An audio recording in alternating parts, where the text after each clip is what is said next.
is listening to. That ain't my baby. You thought I was slipping, but this pimping, that ain't my baby. When we split in them covers, I threw on that rubber. That ain't my baby. No, pull out game way too strong. What do you take me for? You think I'm crazy, but that ain't my 2 shots for Julia, I had to know ya. I'm glad I didn't waste no time. I had to figure out what you like. Be much like you taking me home tonight. And you showing out in that under outfit. Looking all bad, looking real thick. Got you twirling those curls, really want it. Come and let me give it to you. Take you good on the phone tonight. But I'm too focused. I'm the side nigga and I know it. Now you texting me, you're pretty gonna be joking. So if it's my baby, I'll take care of that. Women run the game and I'm aware of that. I know I put you good on that night. But you ain't finna fuck up my life. That ain't my baby. You thought I was slipping, but this pimping, that ain't my baby. When we split in them covers, I threw on that rubber. That ain't my baby. Nah, pull out game way too strong. What up? What's good, everybody? It's your man KB, and this is Easy on the Eyes podcast. And y'all know how we do. Let me see something. All right, there we go. How we sound today? I got my man Jay in the house. It's the Urban Sports Review. Y'all know how we do on Thursdays. Can you hear me, James? Give me a thumbs up if I sound good over the music. Got my man Steve Willoughby in the house joining us today. Y'all know how we doing it right now. Thumbs up, Steve. There we go. We pre-gaming. Y'all know we about to get this started, get this live. We're going to talk Super Bowl Sunday. We're going to talk Michael Irvin. We're going to talk trades, NBA trades. What we got? We got KD leaving. We got Kyrie already that left. Oh, man, what's going on out here? But y'all know how we do right now. We getting it started. We pre-gaming. We listening to my man 25 and up. Happy Thursday to everybody. Happy Thursday. Y'all know what time it is. Y'all know we get it popping. So as we get things rolling and give everybody a chance to come on in, hit the like button, subscribe, share it, let everybody know that we are live here. Right now, I'm live from Dallas, Texas. How about that? And what we got good? Join us, for those that don't know, join us each and every Sunday as we do our fashion podcast. This Sunday, we won't have a show. It is Super Bowl Sunday, and that's because, as y'all know, we have our cast and reveal party and our meet and greet in Oklahoma City. We getting ready to shoot this film, y'all. Getting ready to shoot these series, so stay tuned. Y'all know how we do. We keep it popping. That's my man Belair in the back, and my man KD in the back. It's 25 and up. Let me get stuff situated right now. We're gonna vibe out like now. Yeah. Everybody wants you and I know it. I really want you back, but I can't show it. Seeing in my eye like how you glowing. I'm trying to whip the wheel, but I can't focus. Casamigo got me speeding while we rolling. Sun shining on our skin, feeling golden. There's something about you. All that laughing, girl, you know you in. About your money and you own it, shit, yeah. There's something about you, yeah. There's something about you. Whether we rolling, smoking, drinking, flying, Yeah.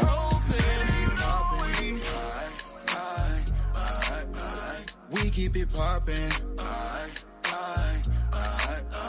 We keep it popping. What up, Jay Will? What's going on? How's everybody doing today on this wonderful Thursday? What's good with everybody? Today we're going to be talking about a lot of things. Open your ears and open your mind to listen to us. We're here every Thursday, the Urban Sports Review. Hey, and look, I guess we got to figure out another way to parlay, because I gotta pick who gonna carry the ball, who gonna get what amount of yards receiving and rushing, who gonna throw passing. Yeah, man, because it's a Super Bowl, so it's like, is Jalen Hurts gonna go over 50 yards rushing? Is Sanders gonna go over this? Is Kelsey gonna catch 5 passes? All of that mixed into one to make the perfect parlay. Now this is kind of different for me. You know, for y'all that know, I don't watch the games. I mean, I just make my parlay picks, and I've been hitting. Just coming in here on the show every Thursday, listening to what the guys got to say and everything, their input. And as y'all see, I make my pick every night after they talk about it. And y'all know, you can see that I've been hitting, right? So it's gonna be a little different doing that. I guess it's called the player props, because I just can't bet on 4+ games. I gotta bet on the game and then add on, the player props to make it to make me a good parlay. You know what I mean? And I guess we're gonna figure it out. We're gonna figure it out for we're gonna figure it out. I ain't worrying about it. I'm pretty sure. I got faith in you. I got faith in you. Yeah, I mean, but we got good news, we got bad news. Like, man, what's up with Michael Irvin and all that good stuff like that, man? What are you doing? What are you doing? Yeah, I mean, so that's what we're gonna do. We got my man Steve Will in the building. Let me bring him up, introduce everybody to him. What's up, King? Steve, what's up, brother? What's good with you? How you doing? Long time no talk to. What's good with you? Right. You're a busy man these days, but I'm blessed, man. I'm excited about what's going on in the world. Sometimes I shake my head to other news I hear in the world, especially the sports world. However, to each his own, to each his own. It's a business, and I guess these young men out here making business decisions, and some young men out here, like at Irvin, making poor decisions. But I don't know the story. You hear this is one side versus the other side. Right. But we'll get into that. All right. So what we got? This is what we call this Super Bowl Thursday, turned up Thursday. I mean, whatever it is. You know what I mean? We got the Super Bowl, the Chiefs and the Eagles playing this Sunday, right? And who the favorite? Who the underdog? Jay, I'll let you go ahead and do your thing. Start talking about it and tell us what you got, your input. No problem at all. The big game's finally here. Everybody doubted Jalen Hurts, thought that he was a guy that couldn't throw the ball. But look at him now. In 2 years as a starter, he's in the Super Bowl. How amazing is that? At the end of the day, they forgot he's a coach's son and he's a winner. That's what they forgot. They forgot that he was at Alabama. He faced better competition than Carson Wentz that went number 2 in the draft. You see how Carson Wentz, being from a Division II school, cracked under pressure. Jalen Hurts calm under pressure. It's a big difference. So the Eagles made the investment and drafted him in the second round, even though they had paid Carson Wentz. And look how it turned out. They shipped Carson Wentz out, and he's the head man of a Super Bowl team. On the other side, you got Patrick Mahomes. He's been there, done that. He's coming off a high ankle sprain. He's saying 100%, but we all know you can't be 100% in 3 weeks with a high ankle sprain. So we'll see. Mm-hmm. Of course, they're not going to tell us that he's hurt. But since what that make? We give Eagles more ammunition to go after him. But it's a good game. They got the Eagles favored by, I believe, 1.5, 2 points. They calling it a push game. But we know that the Eagles defense has the most sacks since the 85 Chicago Bears. So they're going to be coming.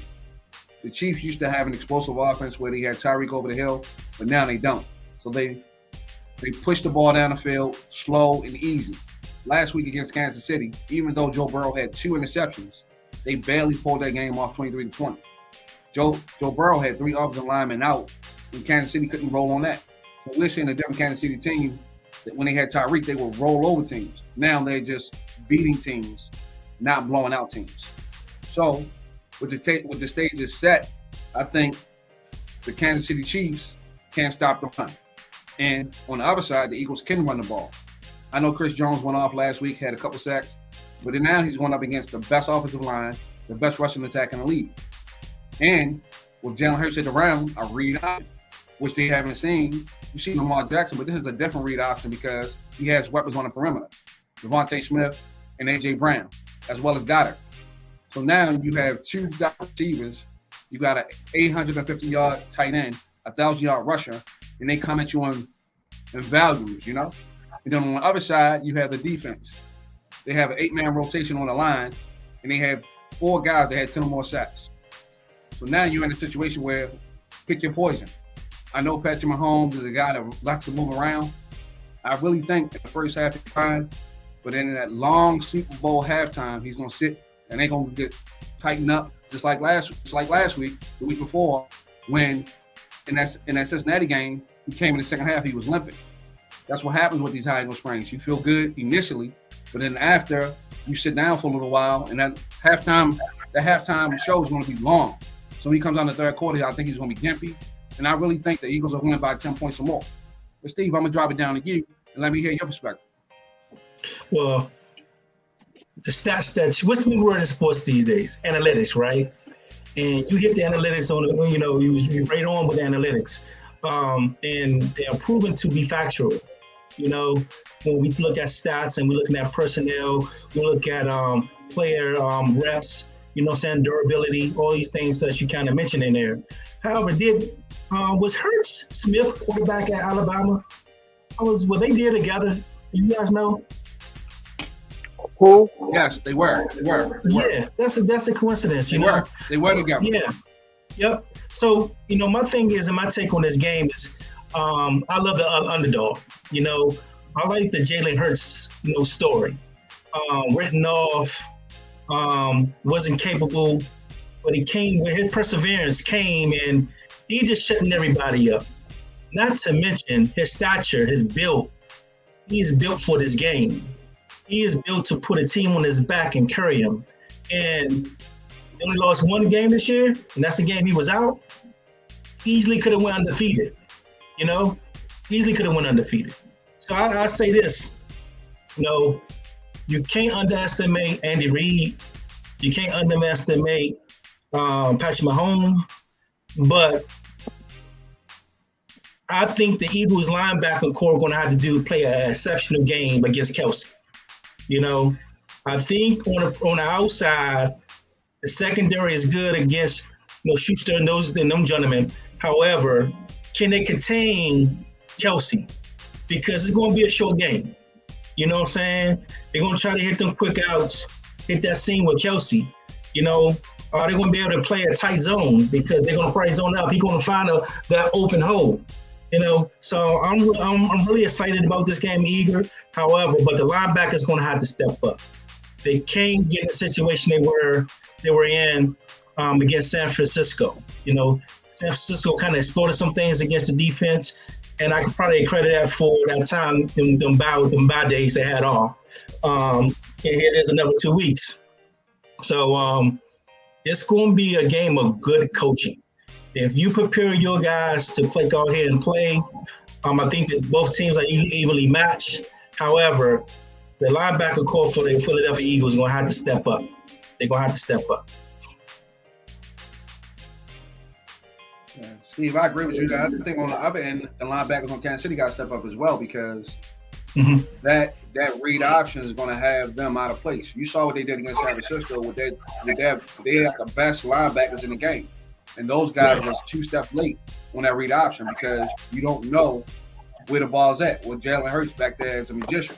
So I think the linebacker core on both sides of the ball are going to have to be top notch because those are going to be pivotal pieces within that offensive scheme. With Kelsey, I think with Kelsey, if you take Kelsey away, Patrick Mahomes got to pat the ball a little bit and that's allow the pressure to get to you. So you're absolutely correct that those linebackers are going to have to play really good ball sound, being there positions, definitely being in their lanes, and stop that quick passes because I think Patrick Mahomes, and they're going to try to get the ball there fast. I think that he's going to have a lot of screens to the running backs because I don't think he's going to sit back there and let that rush get to him. Right. I just think that the Eagles playing the NFC East. The NFC East is kind of back to the old school days. You know, you could have had every team in the NFC East in the playoffs this year. It's a really hard-nosed football conference. And can Kansas City deal with that hard nose? You know what I'm saying? Can they buckle down and get physical like the Eagles can get physical? And I don't think they can. Yeah. I'm going with the Eagles. That's my pick. And I just think that they're just too physical. They're too physical for the Kansas City Chiefs. However,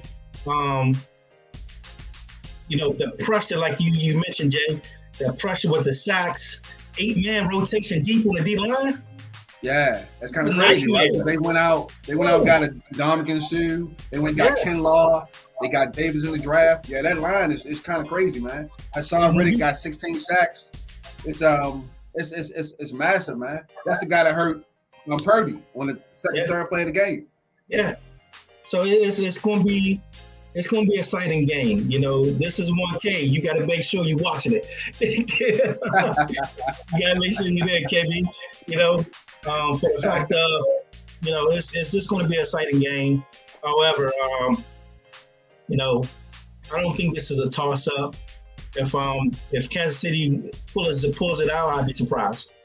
Be totally surprised. Be shocked. Yeah. Me as well. I'd be totally surprised. I think, you know, Philadelphia had the best team in the league, with the best talent all year long. And on the other side, Kansas City, I'm not saying they had the best talent, but they played the best. So you had the two best teams. Ironically, they say they scored the same amount of points for the year. So that's just even. So that's an even match game. But I think on the other side, the physicality, like you said, Steve, the physicality is different. Because San Francisco supposed to be the most physical team, and then Philly just pushed them around the other week. Yeah. So I don't think Kansas City is a finesse team. They're a finesse, get the ball out, West Coast offense like Andy Reid does, and that's a finesse type of offense. They're not used to grinding it out and being in the trenches like that. Do you think this is a make and break for Bill Bellamy as offensive coordinator in this game? Actually, they said that he's actually thinking about or considering the Ravens. Eric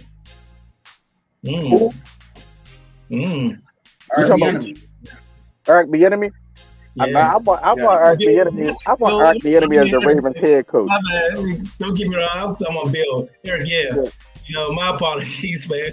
My apologies. No problem. I want Eric Bieniemy as the head coach for the Ravens. That's what I want. Why is that, Kenny? I don't fuck with Harbaugh, so I'm not a Harbaugh fan at all. So I've been screaming. I wanted Eric Bieniemy for the last 2 years, for real. I've been. Steve, he ready going his rant, so just listen. I ain't even going rant because our season over. I just need him to go ahead and sign Lamar, give him his money. You know what I mean, so he can come back. You know what I mean? Other than that, but I still feel the same way that I felt 4 years ago, ever since I started saying it and posting it. I don't think that the Ravens will win a Super Bowl under the helm of John Harbaugh again. You know, I just don't think that we will. I got a question for you. Yeah, what up? Yes. Go ahead. Newsom. Ozzie Newsom being absent from that front office? One of the best GMs in history of football. I think the history of sports. Well, I agree 100%. I disagree. I disagree because I mean he is great, right? I think he passed the helm pretty well. The Ravens have talent. They have talent on the field. We get out coached. It's plain and simple. We've been getting out coached we always get out coached. We get out coached. And if you look at the moves that he made, we improved the defense. We started out this season putting up points. So we looked pretty decent as far as offensively early. We was blowing the lead on the defensive side of the ball. So that's the talent. And when you look back over the past 4 or 5 years, we're in every game. Either we win the game or we lose it down the stretch. One or the other. Whereas though it's a great play call. KB, yeah. But KB, that don't have nothing to do with Ozzie Newsome, though. That's what he was saying. Yeah. Ozzie Newsome was a good general manager. He was. But and I'm saying I'm not going to put it on the general manager right now that we have, Art DeCosta. I'm not going to put it on him because we have the talent in-house. Who would have thought we'd go get the best linebacker in the league when we need to improve our defense? He made an Ozzie move. He made an Ozzie Newsome move. That's what Ozzie did. But I think the auxiliary pieces that you put in there. Okay, you and I coached together, and when we coached together, we knew if we didn't have this, if this kid didn't come to school, we didn't have him. We was like, it's about personnel and talent. Right. We went out and got talent. We went out and got certain pieces, right? Mm-hmm. We knew that we didn't have certain pieces and that can substitute for a kid we didn't have. our likely for successful victory was under. You understand? But It even when we over. went, And I think even when- Ozzy had that eye for talent where, prime example, what's the boy that came out of Delaware, the quarterback? Joe Flacco. Flacco. How did Flacco can fit in that system and be able to win Super Bowls? Nobody else in the field was looking at Flacco. You know what I'm saying? But this is what I'm saying though. This is what I'm saying though, Steve. Once the pieces are there, the coach still got to be coached right. The coaches still have to, the right players have to be called. They have to be used accordingly. Like we knew that, okay, this guy can't dribble at all, but he can shoot. So we're not going to put him in a position to dribble the ball at the top of the key. No, we're going to run plays to get him open just so he catch the ball and shoot the ball. Right? And I feel as though we don't put our players in the best position to win again.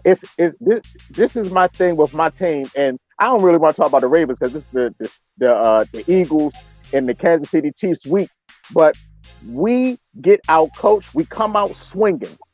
If you counter and hit us, we done.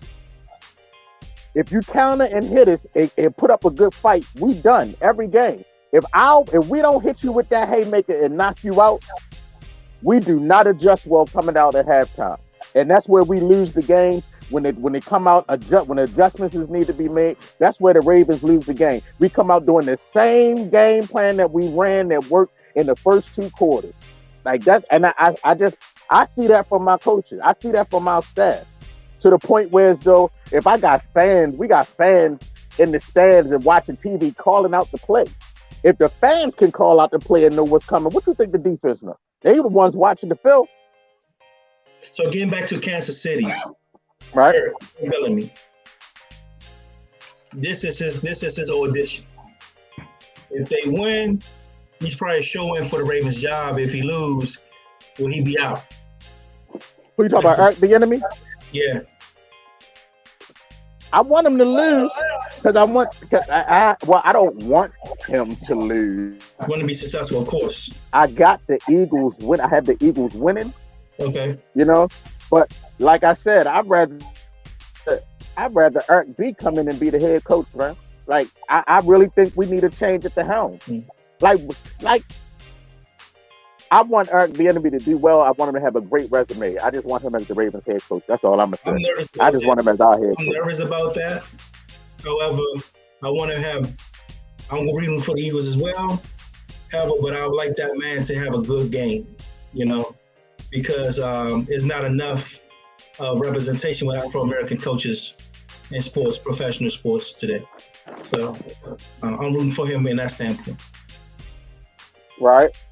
Yeah, I mean, I agree with that. I mean, it's not it's just like, we're still living in a good old boy network, It's wash and repeat to me. You got the guy that was the Denver coach. That offense was the worst in the league. Next thing you know, he the offensive coordinator for the Jets. How did that happen? Wash and repeat. But the guy Steve Wilkes at North Carolina, he go 6-6 after becoming a head coach and pushed him right out of the door. When those guys were playing for him, it's wash and repeat. Same guys over and over again getting opportunities. And you look at the guy in Las Vegas. Yeah. He actually was with New England, said he was going to take a job, and then said, no thanks, I'm going back to New England. Why would you even interview him again when he can't even make decisions? Once again, every time there was a job available, his name came up. Just like all the rest of these guys. Yeah, you're right, Jay. It's the Denver coach, right off of being on fire. Yeah, I totally agree. When our human beings that look like you and I is just going to get a fair shake in this world, we're becoming distinct, we're becoming absent, and no matter how you look about it, my question always is, are we just that are we that intimidating? You know, are we? Because that's what it has to be, intimidation. The problem, go ahead, Kay. the problem is, if you take them out of the leadership positions, where else you gonna put them? Because we already dominating on the field. Yeah, I'm just gonna I'm keeping it a buck. We ain't politically correct over here. Everything that we say over here is our own opinion, and it's all allegedly and all that good stuff like that. But how I feel looking at it, and this is the reason why I don't watch the NFL. Yeah, I mean, this is why I don't watch the NFL. I don't think as though we get a fair chance. We don't have a fair chance. And yeah, I want Eric Bieniemy. That's why I want him to do well, because I want him to get a job somewhere. Like Jay said, it's wash and repeat. It's the same people getting the same jobs, going over, getting chance after chance after chance after chance. If Harbaugh was somebody else, he'd have been fired. If he was black, he'd have been fired. Lamar saved his ass. You know what I mean? When you look at what I see that the guy Flores just got picked up or something, right? Yeah, he did. But he ain't even go back to a head coaching job. Which I feel as though he blackballed himself like Ed Reed did. Right? He blackballed, he shot himself in the foot like Ed Reed did by exposing the hand of the organization, letting everybody know what was really going on there. Right? So now I can see whereas though the same way I feel about Ed Reed. All right, now you're not trustworthy. Is you on our team or is you not? Now I don't know if I can trust you or not. Right? I wish he'd have stayed with the Steelers. Yeah. I wish he'd have stayed with the Steelers. And it might sound crazy to all my Baltimoreans. I'm a diehard B-More fan, nothing but B-More. But I have a love for the Steelers once I understood what they did for our community and what they are still doing for our community. The chances that they took, you know what I mean, the coaches that they hired, for them to even go pick him up and bring him on as the D coordinator. You know, that spoke volumes to me. You know, so we don't get a fair chance. We don't get a fair chance. You know, that's just what I gotta say. Hey, you spot on with that. I totally agree with you, and I totally agree with you. You know, we have to be some. You know, I not to get too much off topic, but I'm going to say this. My kids are in athletics here in Oklahoma, and my daughter she played volleyball. She's 13 years old. She's a heck of an athlete. Size, smart. She's pretty talented, and she's at a volleyball. She's the only one to look like the three of us on the team, and my wife and I are there. And it's like 5,000-6,000 people in an arena. There's they volleyball everywhere. So this young lady missed the call, and some of the parents got a little bit speaking to themselves and were saying things. I didn't really have a clue what's going on because I was in the conversation. So after the match, the little girl was crying, and I was looking over there, and she pointed me out of all these people, and I'm like one of probably 5 or 6 in the whole building, and said I cussed her out.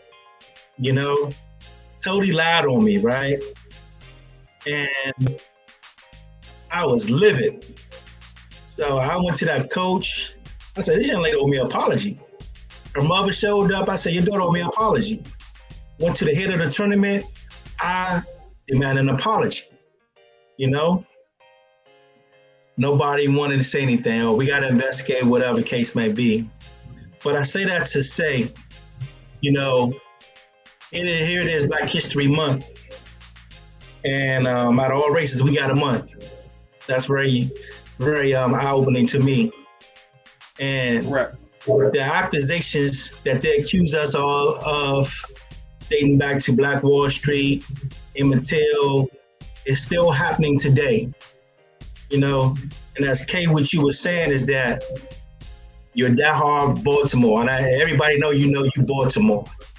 However, when it comes to equality, you know, you got to move in the directions where and stand for and do what you got to do for that to happen in America. I don't understand how we could build the roads, the railroad tracks, the homes, excavate land, and we still got to go through the measures to the same thing we got to go to. No matter where you go in the world, us Black Americans, I'm gonna say Black Americans, we are faced with so much prejudice. You know, so much prejudice to the point where it's coming to our women. You know what I'm saying? Prejudice our women. And I know, okay, you're going to hear about the Michael Irvin thing. You know, it all falls into the same, you know, classification. We as Afro-American men, or whatever you want to call yourself in this country, we got to start a coalition and we got to be like the Jews. We ain't taking it no more. And some of us are going to have to basically sacrifice, as our leaders in the past sacrifice, for the equality that we need in sports, corporate America, and other ventures that we embark on. You know, we're going to have to begin to take a stand. We need our own. Yeah. We need our own, and we got to stop.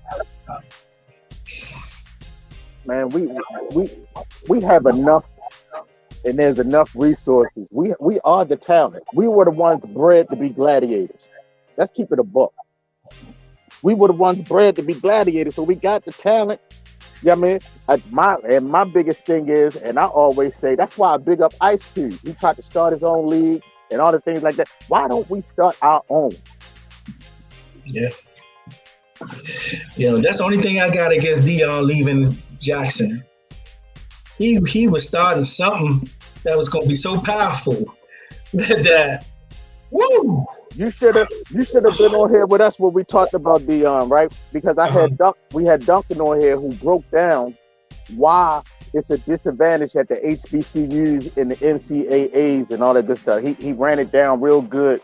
He's an HBCU coach, and he ran it down. You know, the things that they have to go through, why they don't get the top-notch talent, why the top-notch talent go elsewhere, right?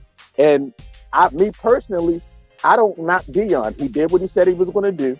He gave them actually an extra year, because from the Predator conversation, the AD said, "Give me 2 years." He gave him 3, right?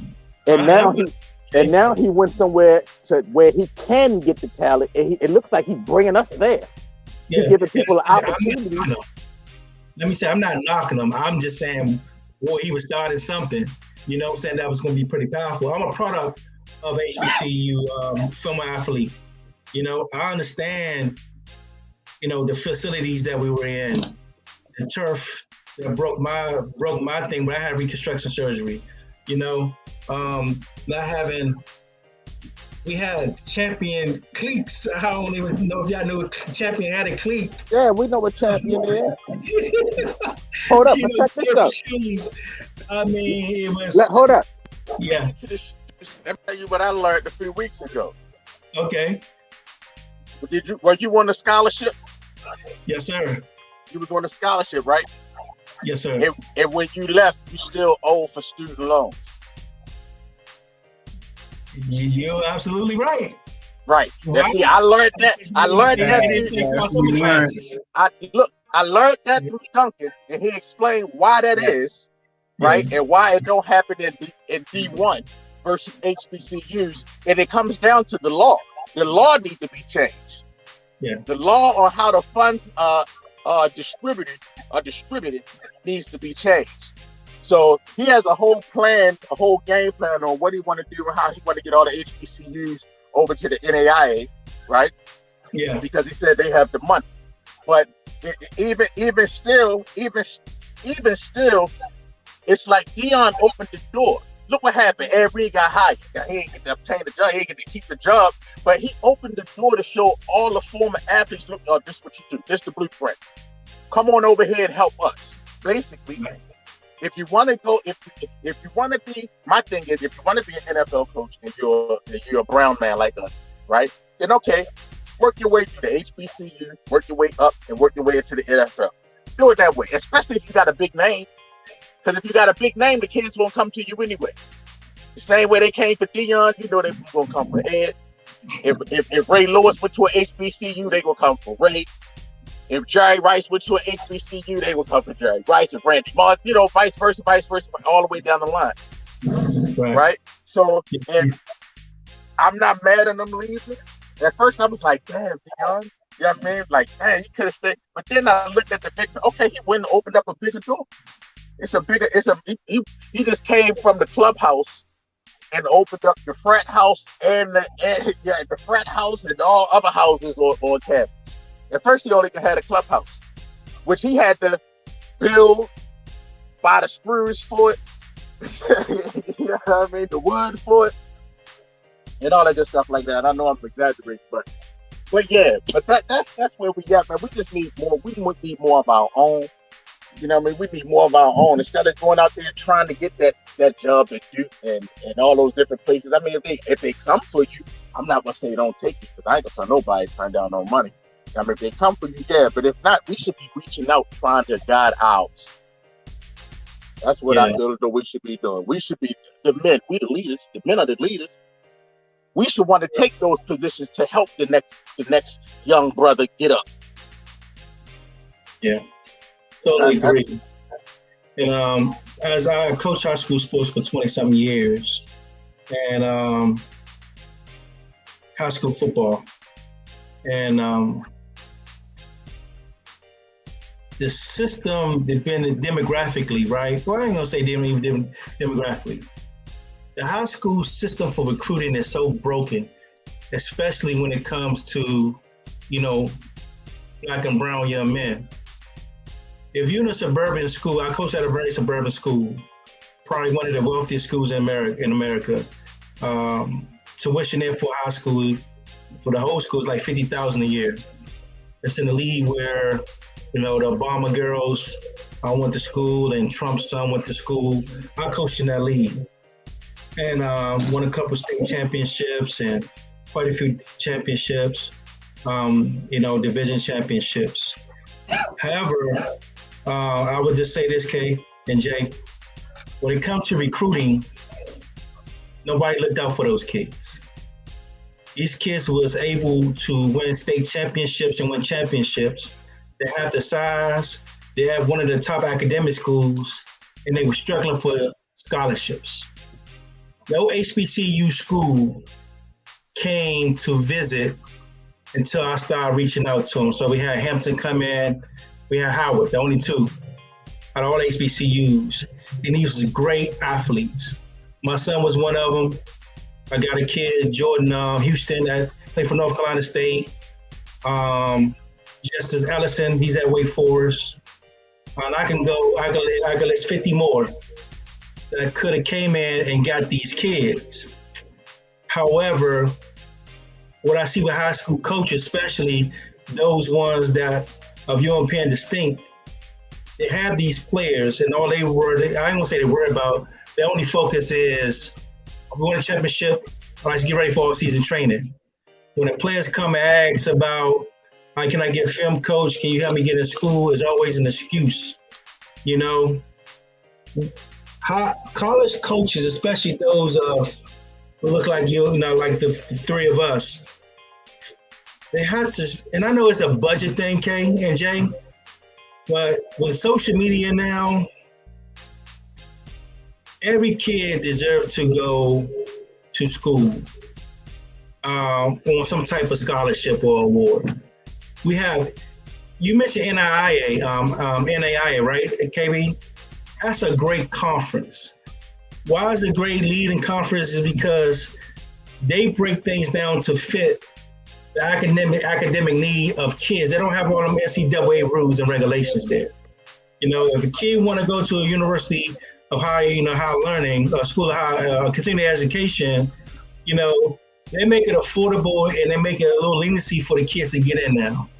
Now, I like the fact that, they're taking the SAT out of the picture, but I don't like it as well because it's becoming lax,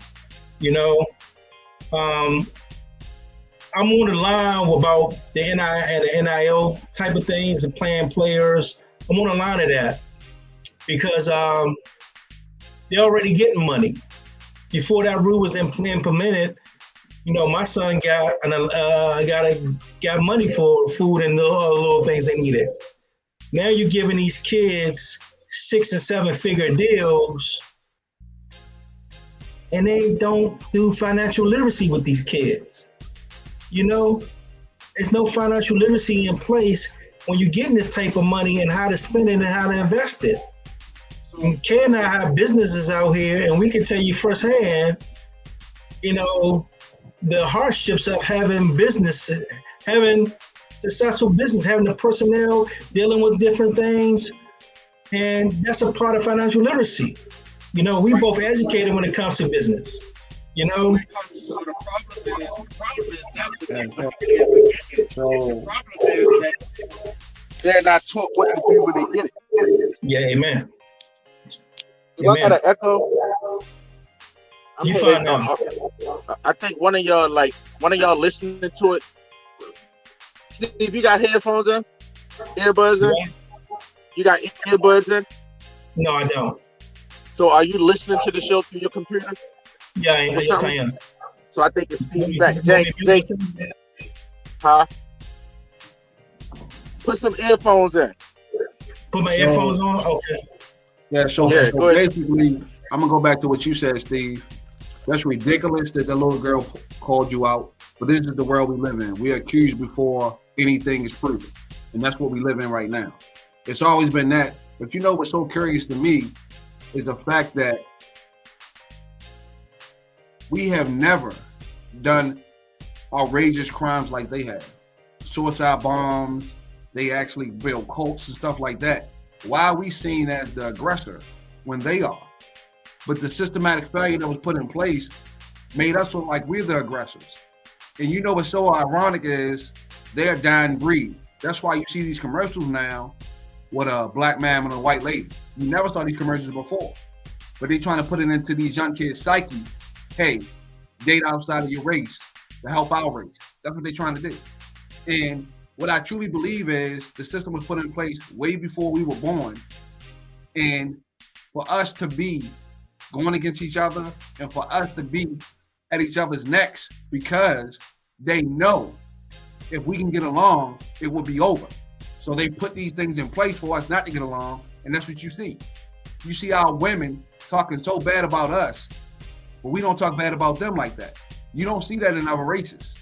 So you understand, how could that possibly be going on? But it's a plan. And we fall victim to the plan because of the things we see, how we grow up, and the things we hear, and the things that are told to us. So that's why it continues a cycle of dysfunction, a cycle of dishonesty, a cycle that's broken. Because for you to be one of 5 or 6 black people in the stands, and her reaction is to point you out, it shows me that hate is taught. Kids come into the world innocent, don't know anything, right? But if that hate is taught in that household, that's why she pointed you out. So you know what that household is about.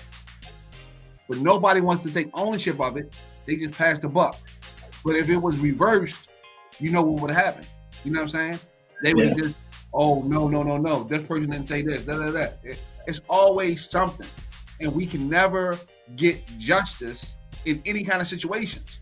And I'm going to say this straight up. People realize, right? It was the KKK back in the day. But they don't realize all these guys did was become judges, police officers, and lawyers. So now they're educated. Before they wasn't. They were just out here doing stuff. They said, well, let's become cops so we can legally kill these people and not get prosecuted because our friend will be the judge and our friend will be the prosecutor. So now they doing it right in front of our faces with no punishment. It's so amazing. And then you see the situation with the black guys killing the black. But the bottom line with that was the boy that they killed was actually dealing with one of the guy's baby mother.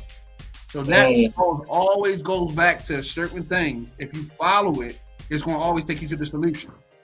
And that went down to a woman. Why is that cop concerned about that situation? If you wanted to be with that woman, you should have been with her. You chose not to, so let it go. And that's what pride is in some of these guys is once they had the woman, they always want to have the woman. That's unrealistic. They do things to lose the woman, but they still want to own the woman. People need to get their psyche together, need to go to counseling. Some of these guys really need counseling and understand that The decision you make dictates your path. And if you want to make that decision, that's what's going to happen to your path. So, Steve, you're absolutely right, man. Until we understand our self-worth, until we understand that we are $1 trillion race. That's how much money we spend with all these operations. If we just hold that in the house, what could we accomplish? Yeah, that's you straight on, Jay. And I was one of three. I was one of 3 black males in this whole facility. You know, and you know, and I don't want to drag on about this. There was many sitting around me that know that this young lady falsely accused me, right? But it was the brother across the, one of the parents across the room who stood beside me. The rest of them went and hid and they collided. They didn't want to send my wife text messages. Nobody, came to me. That's horrible what happened to your family. If it's so horrible, why you didn't stand beside me? You know what I'm saying? But I'm glad it happened. Things happen to people who's built for this, that are built to handle it. God don't make mistakes. He put me in that situation because he knew how I was built to handle it. And though we from the East Coast, we don't see a lot of this. Us being out here, was, it's very rare state, and my kids have the talent that they have. My 7-year-old boy have a great talent. I just want to make it known when anything comes to this family, don't open your mouth because we gonna be fighters. And I don't even want my kids to fight. I will stand in front and fight. Y'all go in the house, I will stand and fight. And I don't mind fighting by myself. I don't mind facing by myself. However, they gonna know that the Willoughby family, they ain't, we can't come with that BS with them. And that's what it's all about. Don't come here, but you're right, Jay. You hit me with some good knowledge about it was pre-planned. I didn't think about the commercial aspect of things. However, we're the most targeted species on this planet. Without a doubt. And we're the only group of folks. I ain't gonna say we're the only one that's broadcast that's killing each other. And that's trickle down effect. We gotta stop it, man. Like you say, I told myself when it comes to, I was at my daughter's game back in Virginia, and the little PG County team was out there, and my daughter used to actually play for this coach. And once we looked at each other, we were like, oh, and they was mouthing, how they do in the city, everybody mouthing. And, you know what I'm saying? And my daughter, the only one look like her on her team, right? Again, don't ask me what that is. Nonetheless, they start mouthing. And I told you, I say, look, man, look at us. I say, we ain't gonna do this in front of these people. We ain't gonna argue in front of these people. I say, we better than that. That dude looked at me. He said, man, you right. You right. We're not gonna argue. We ain't gonna go tick for tie. Then I looked at him. He's like, man, yeah, you know your dad. You see how I did. We knew each other. Right. But we had to stop it in that instance. So when we go places, man, and we're amongst racists, I don't care how competitive we is, we're gonna compete, but we're gonna be respectful. We ain't gonna show them what they see on TV. For them to continue to stereotype us, you know what I'm saying, and do these things that they're doing to us. And I think, going back what you was talking about Michael Irvin, I think he was stereotyped because this is not the first time this happened to him, okay? I don't know if you want to hit on that topic. This is not the first time he been accused of this or he been in this situation. Every Super Bowl is a black man with some type of harassment of a woman. Every year. Right. Once again, it trickled back to Michael Irvin again. What are we going to do? I agree with you. 100%, Steve. But because of the continuous cycle, and they see these things, you see Isaiah Thomas. Yeah. You see Marshall Faulk. You see all these other guys. So why you not staying out of the way? Because you're a target. People supposed to learn from experience. That's how I learned. My experience was this, so I'm not going to do this. So if he already been through this, why is he even in the hotel? Why is he in the hotel at the bar knowing he's a target? Go to your room. You know, but his personality, as we see on TV, is loud, obnoxious, over the top. When you have that in you, that's gonna come out of you. That's how you play football. So that's who he is as a person, you know? So he can't be quiet and move quietly through the run. That's not his personality because he want to be bigger than the screen. That's who he is. And when you want to be bigger than the screen, you're an easy target. Easy target. So they can tap you on, and now you removed from the Super Bowl reporting, and now you probably got to leave. All because you was at the wrong place at the wrong time, probably saying too much. Saying too much. And, you know, that's a very, that's like a moment, you know what I'm saying? Because with him having his personality, that's who he is as a human being. And it's like, why do we always constantly got to tiptoe around?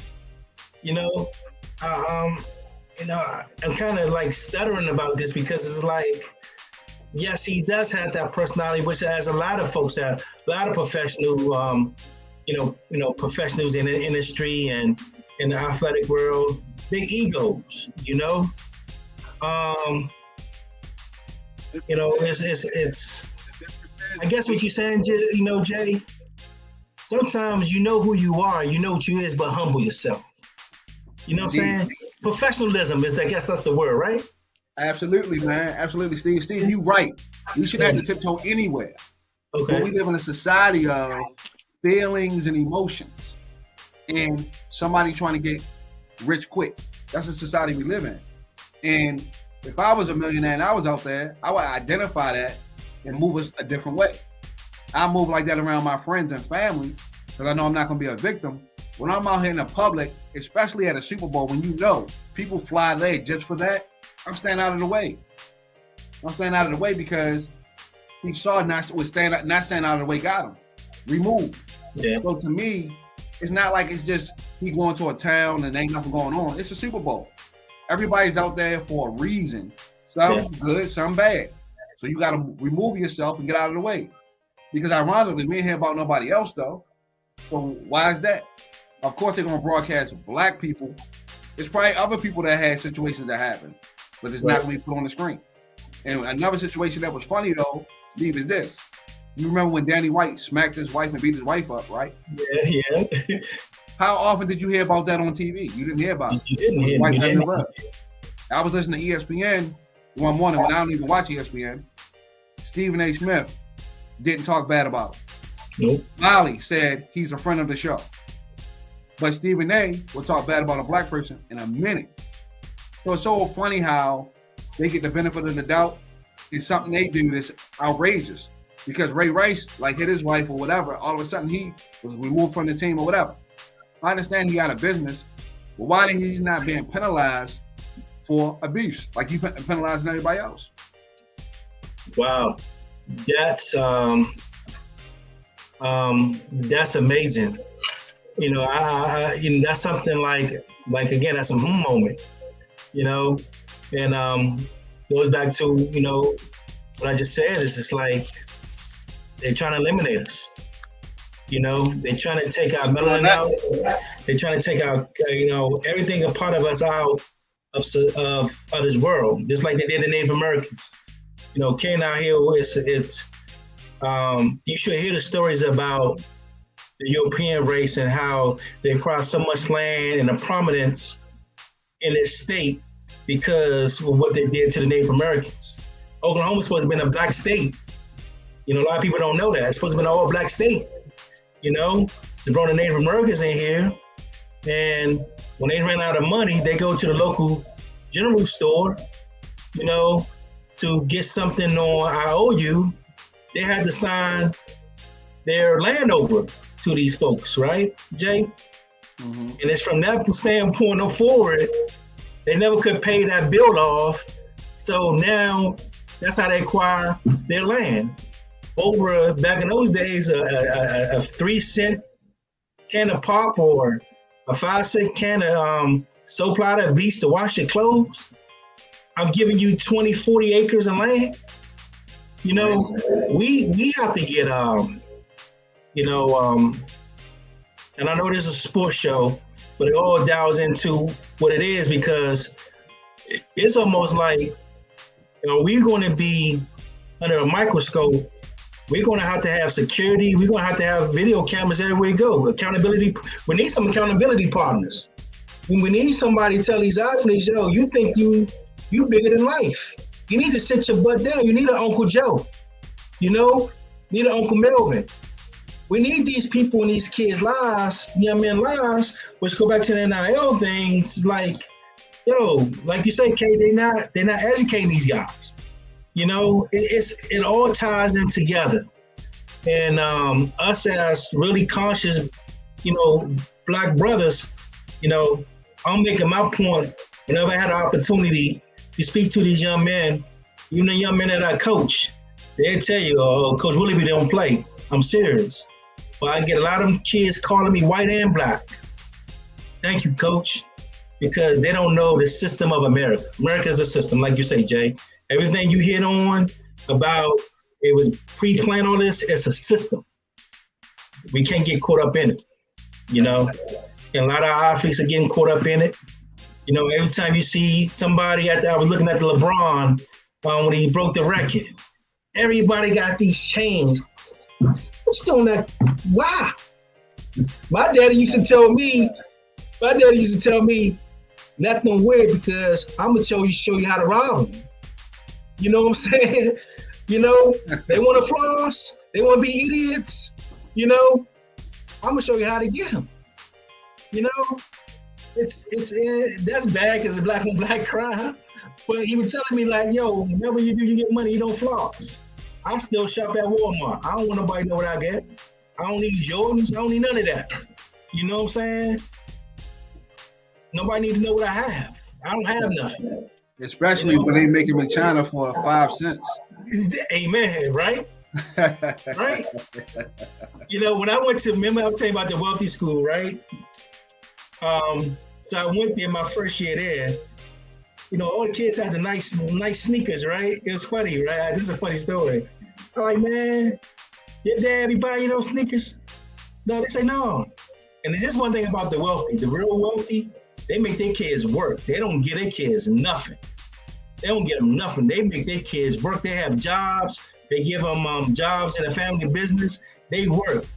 They're like, no. So I say, you some nice shoes. Where you get those from? And they start laughing. They say, Coach, we get it from China. These knockoffs, they not real. I'm like, what? The whole school. Now, this is a school that's $40,000, $50,000 a year. And they flossing. You would think that they got it. They spent the $200, $300 or whatever for the shoes. They look just like them. And I'm like, Coach, we got it from China. They $25. I'm like, what? I ain't believe them, right? So they showed me the website and everything. I said, I'm order me a pair. Order me a pair. All the nice little Nike Air Max are like $25. Go back to what you say, Jay. 5 cents or whatever to make it. I was sporting them. And then the U.S. did some type of trade thing to kind of shut it down. So I think they're trying to get on, I think they're on Instagram or those social sites, but now the shoe prices went up a little bit, right? For the knockoffs, right? But, Chad Johnson, same way. They gonna think I got money, them Cubans. I'm not paying for that. You know what I'm saying? I'm gonna buy me some land with that money, but that stuff you can't trade in, So that's a funny story, man. Them jokers kid me to the game. But what's funny, Steve? What's funny, Steve? Chad Johnson was saying his first 2 years he slept in the stadium. He ain't buy them. I heard that. That was amazing, right?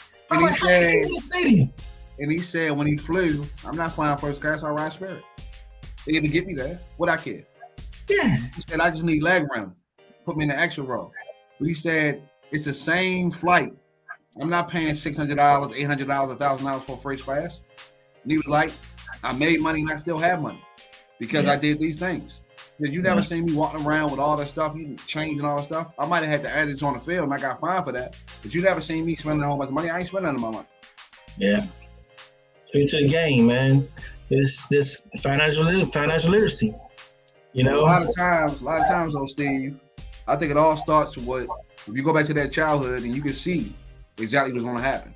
Yeah. So a lot of times our parents didn't have the financial literacy or the things or the tools to give to us, but they put us in a position for us to get it, right?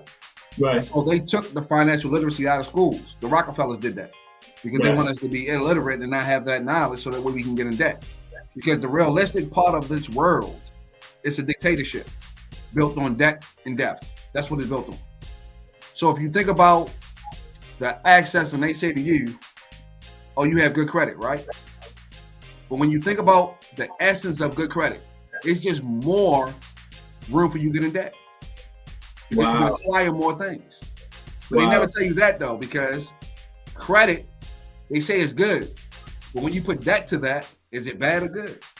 So if they think clearly about that, having good credit means that you can acquire a lot of things, but when you acquire those things, you put yourself in debt. Wow, true. Speak true. That's true. Wow, that's deep. You know, I didn't know that. Yeah. So you know, on the show today. Yeah. I'm like you, Steve. You know, I'm like you, Steve. I try to advise people on information. I'm writing a book and trying to uplift our young brothers and give them information. You know, a lot of times we don't have the information that other people have, so we're behind the 8 ball. But if I can actually provide that information to a lot of people at a young age, how successful would they be?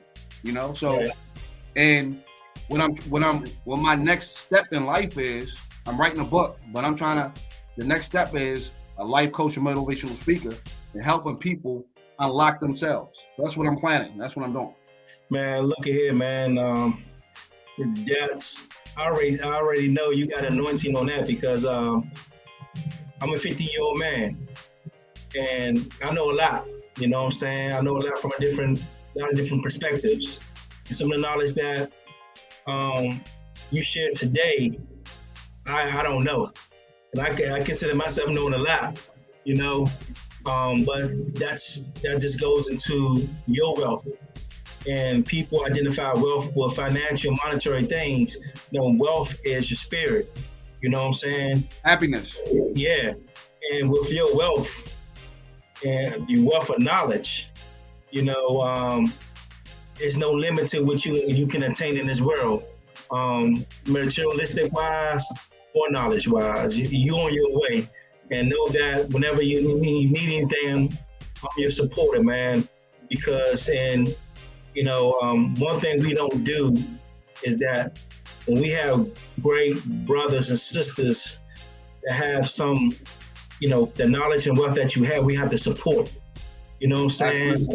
It's when we know, I'm listening to you, but what you're saying hit my spirit. You know what I'm saying? When things hit your spirit, that goes to say, we need to put the hands and we need to empty the pockets for this person to achieve what they need to achieve. Because if you're able to achieve what you're saying you're going to do, look at the masses of people that you can reach, not only in this country but throughout the world. Because one thing, you know, I'm married, got a beautiful wife and all, but I always told myself,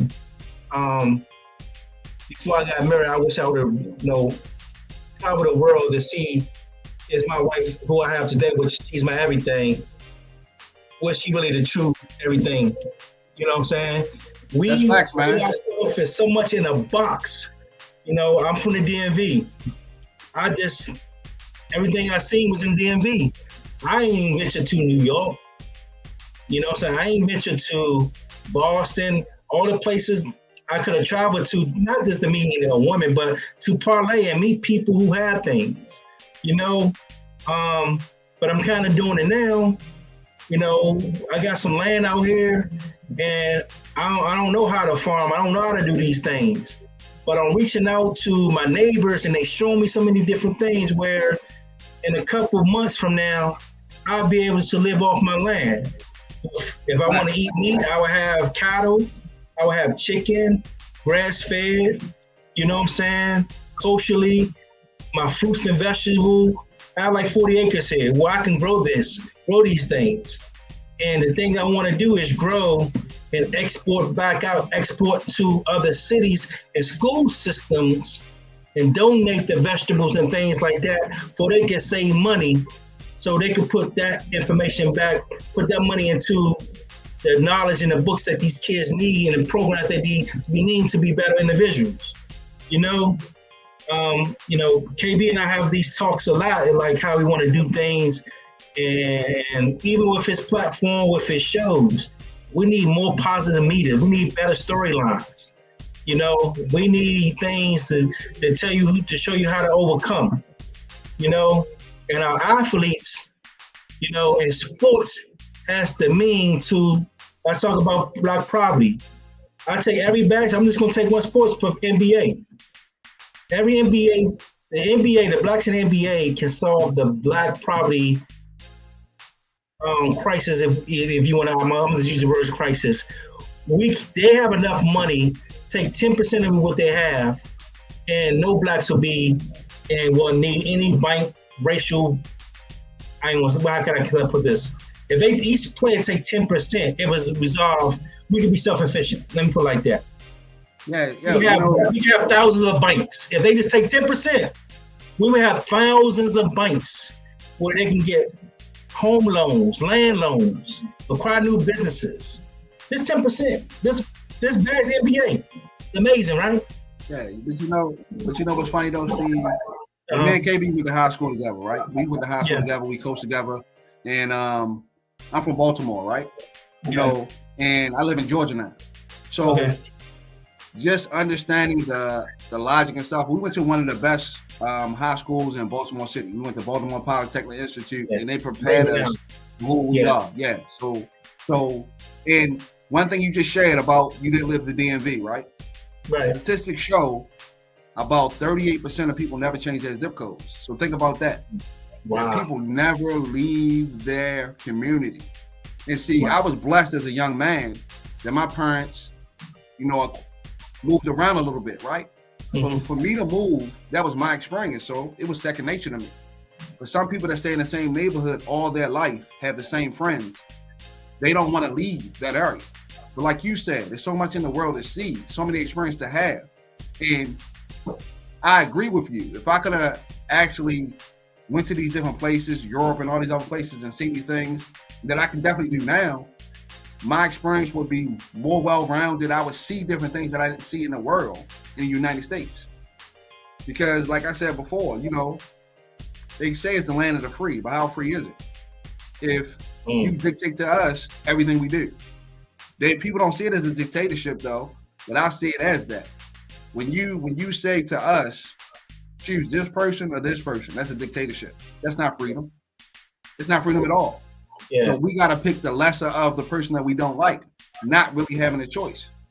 If they really wanted to say this is the land of free, when you have a president, you have a president from every race. Right. Let the best win. To me, that's fairness. And that's what I'm about. I'm about fairness. And I don't think it's fair at all for how we're treated as individuals, how the world is set up for us to fail at all. And they built it on unfairness. But it's so funny how these other races cry about certain things. Yeah. When we've been the people being opposed our whole life. What are you crying for? Yeah. You see what's really funny? It was so funny how, the Asian had a couple hate crimes, and look what happened. They got a bill passed against Asian hate crimes with only one person opposing it. That never happens. Wow. We didn't have so many things happen to us. In Biden, Obama, nothing got passed. How is that even possible? When they just running in the buildings, killing us in the street, and all this other stuff. We had two incidents, and they get a law passed. That's amazing, man. That's our fault. We comfortable, Jay. We comfortable. We happy driving our whatever we driving and living we have, and the flexibility of not being a slave. We comfortable, man. But let me say this to you, ask you and KB a question, because I met KB in Baltimore when I was teaching at St. Bernardine's down there on West off of Emerson. what is it about poly and polytech that a lot of people that I have met that went to that school are very educated and they very career set in their careers and have a certain charisma and they stand out. Let me just put it like this: they stand out. What type of role models and that you guys have in that school? What was the basis of the culture of polytech? Because I know you might have some bad apples in the bunch, but the individuals that I had the opportunity of meeting, and it's quite a few, are really outstanding individuals. So Baltimore being in the inner city, you know, like KB, one of the smartest dudes I know. You know what I'm saying? And I'm listening to you, and I could go on names and name. What was it about Poly that produced these young men and young women to be who you all are today? So basically, Steve, you had to have an 85 average to get in number one. So you only had to. They only want to bring the elite of the elite. My situation was different. I went to Catholic school when I was younger, and I was always advanced and things of that nature. But my parents took me out of Catholic school when I was in 6th grade and put me in public school. It was a shock to me. I ended up going to 3 different middle schools. Ended up going to Hamilton for 8th grade. Of course, my grades dropped when I went to the public schools because I didn't understand why my parents was doing it to me. So when I transferred over to Hamilton, my grades wasn't what they were when I was in Catholic school. So they said, hey, my parents telling my kids are very smart. They're like, no, we're going to put them in this class. I go there. My average is like a 95. They want me to be in a spelling bee. They want me to be in a math contest. And I said, I remember what you said to my parents. So I'm not going to be in anything. You know? Wow. So my parents wasn't involved. So they didn't know about the different schools. My zone school was Northern. And I'm like, I'm not going there. So my counselor pulled me up and said, you're very smart or whatever. You should go to this engineering and mathematics schools. So I just put it on my transcript and I got accepted. And then when I went there, it's just the environment, you know. Everybody was trying to do something. You didn't have people. Of course, you don't have bad apples, but the main goal was it taught us about life. We were doing stuff that people get paid $100,000 for in high school. We was doing surveying. And then when I got out of school, I'm like, man, people make $125,000 doing that, and that's what I learned in high school. We was building stuff. We was learning electricity, all these things that are career focused, and then being around people that knew what they were trying to do. You didn't have a lot of people up there playing games and doing all the other stuff that you might have had at other schools. Right. So the focus of people and then being around other educated people and knowing that everybody had to be smart to get into school, it wasn't no playing. Because you know if you played, you get put out. Because the curriculum was strenuous, and if you didn't do the work, you'd be out. So you had to keep focused, you had to be on point. And then I had some great teachers. I had a teacher named Mr. Brown that just opened my mind up to math and opened up certain things to me. And he just said, man, you real gifted. All you had to do is pursue this. So when he said that to me, it just changed me and made me look at things totally different. I was always a person that always listened and tried to learn. And the key to that was we had real grandmothers and grandfathers back in the day. So now grandmothers and grandfathers are 30 years old with no experience. So that's why these kids are lost. Right. So along with the academic standard, you guys are pretty successful in athletics as well. So meaning that can y'all hear me? Yeah.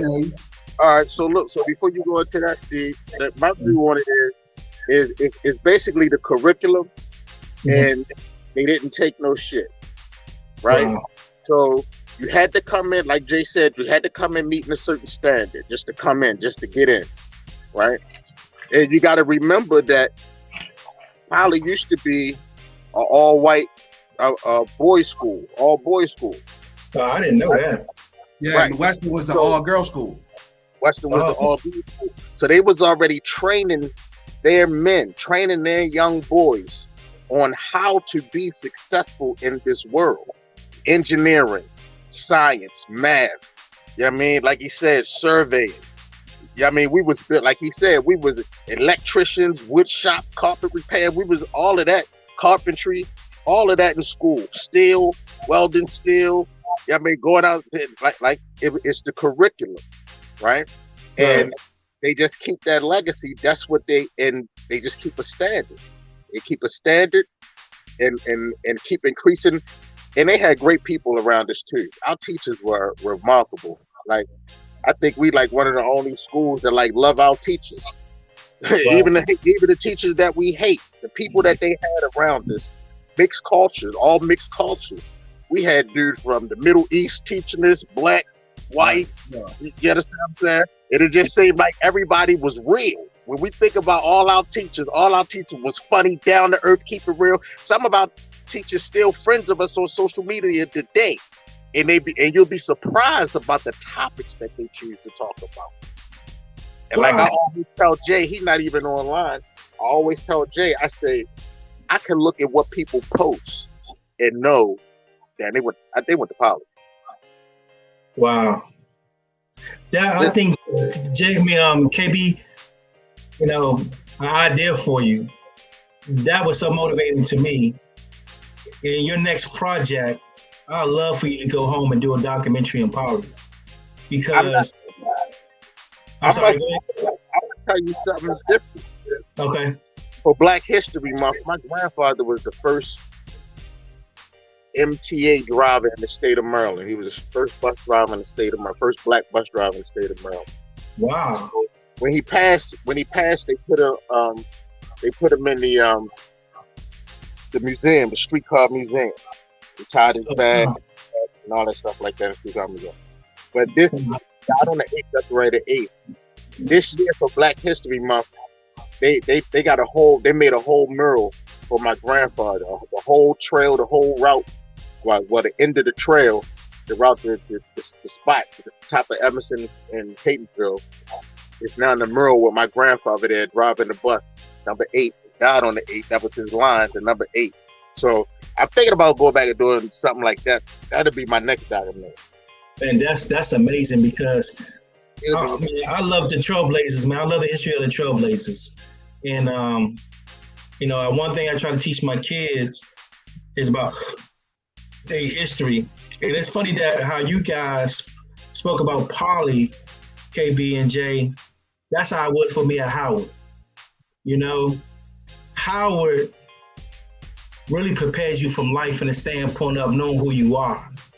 That Afro-American Studies class that's required, it used to be 1 year, now it's 2 years Afro-American Studies to graduate, was like the most amazing class that exemplify our capabilities and what you kind of say, Jay, our endurance and what we can withstand in life. I think that's the reason why we some of the world leaders when it comes to innovation. We some of the best when it comes to athletics. Our genes and genetics is just, there's nothing we can do. But Jay, like what you're embarking on, even what KB was embarking on, man, we need to rally behind you brothers because, it can change things. Just like it was those pioneers to change us from slavery to freedom. You know what I'm saying? Having a little freedom we have. We got to rally behind and do whatever we got to do. Like, one thing I love about KB is a true hustler. He would never be broke because he knows so many different ways to make money. That joker will sell hats, t-shirts, he'll sell dinners, he'll put on the events. He's so innovative. And the innovation first comes from who raised him, his parents.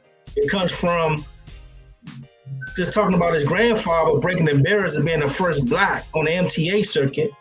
You know what I'm saying? Now I see what the line of history he come from. Then you talking about your parents, Jay, you know what I'm saying? About how they raised you and put you in situations. We need spotlights on these individuals. The more we put brothers like you all in the spotlight, the more that our young men would be inspired to not go to the quick game. You know what I'm saying? You don't have to go play ball to get your money. You don't have to go rap to get your money. I need the spotlight. Hey, Steve, I need the spotlight. Hey, Steve, I need the spotlight on your school right now on Howard, because big up to Skylar Debenham and that swim team over there, because they doing their thing. And that's my little cousin down there doing their thing. Yeah. No doubt, man. Yeah, that's amazing. And I just the day was in the Sports Illustrated, man. I really like that. And Steve, I went to Maryland Eastern Shore for 2 years. I ended up graduating from the University of Baltimore. So I went to HBCU as well. And going there and coming from Poly, I was prepared. A lot of people were nervous and all that stuff. I just went in there like, I'd done this before. So it was just like second nature. But I think the key thing that, everybody on this platform have is critical thinking skills. And that's what everybody don't have. Critical thinking and being able to assess that information very quickly and come to a conclusion is things that people can't do. So that's why they find themselves in situations where they can't make decisions quickly. And if you don't think the right decision, it could be one of the best decisions of your life. And Steve, for sure, man, I'm definitely get your number. I sent you a couple of my podcasts that I've done already. And I'm trying to uplift people and things of that nature and actually help people with just life. Sometimes we gotta. I had one moment in time. Yeah. We need that. Like my son played for Oklahoma State, like I said, and 22-year-old. Me and my wife, we dated in college, but we broke up. We both had sons 4 months apart. So I had one son in January, my other son in April. And 6 years after college, we got back together and we had 2 kids of our own. I say that to say that I have 2 20-year-old young men. One in Marines, he worked legal down in Camp Lejeune. He got to go against these brothers and the crimes and stuff they commit. And then the other one, Christian's doing great. The other one, like I said, about to graduate from Oklahoma State and play his final year and enter the draft and see what he got to do. And one thing I try to do with my young man, because sometimes coming from dad is different from coming from Uncle J and Uncle KB. You know what I'm saying? And KB talked to Christian, but Christian's about to go to Marines. KB was, man, you come around with me, we got to talk. You know what I'm saying? KB had to lay it down to him, and with just kicking the knowledge to him. But it's conversations like we're having today I wish my sons can just listen to. You're already on your phone, you know what I'm saying? So Jay, you send me them podcasts, I would love it, because we talk about one thing, sports and stuff, but it's a substance that even talk about sports, they need to know, especially with Trey, you going into this arena, you're in this arena and you're trying to embark on a professional level in this arena. You got to know the history of it. You got to know about some of the prejudice and racism you're going to face in it. You got to prepare yourself to use them and don't let them use you. You know what I'm saying? And I can talk about that to them blue in the face, got them some experience with them. But one thing I always tell my kids, have I ever lied to you? You know what I'm saying? I don't care if I'm talking about their uncle, mother, anybody. I'm not going to lie to my kids. You know what I'm saying? And I tell my kids, if I'm wrong about something, I'm going to tell you I'm wrong. And I think a lot of times, if you talk about critical thinking, Jay, if we just be critical, critical thinkers when we're talking about parenting and rearing our kids and those around us, it gives the kids more opportunity and space to use their mind, conscious mind versus their subconscious mind. You know what I'm saying? Because we live in a subconscious world, man. You just see so many people, subconsciously thinking and doing stuff. You know what I'm saying? And I think if you want to get to like spirituality and religion just a conscious self. It's just it's being conscious. You know what I'm saying? It's the world that you battle with being conscious. I don't have to go to church every day or every week to be conscious to tell or somebody tell me something I kind of know. Your spirit, when you do something wrong, you feel it. Some people just ignore it. They just selfish enough to ignore it. You know what I'm saying? I don't care.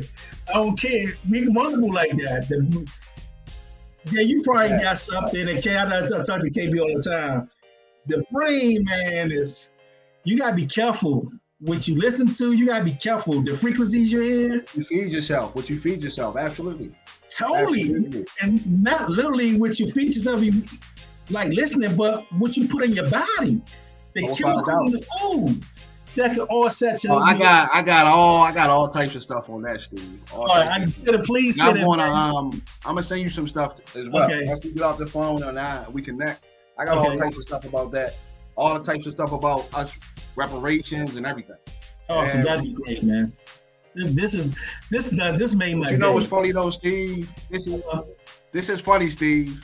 You never know what's going to happen. KB was like, I'm gonna bring this guy Steve on. He used to play for Philadelphia. And look where this conversation went. But that's what happened when you have critical thinkers and a room. The conversation can go anywhere, but it's going to be educational and it's going to be informative. That's all that matters.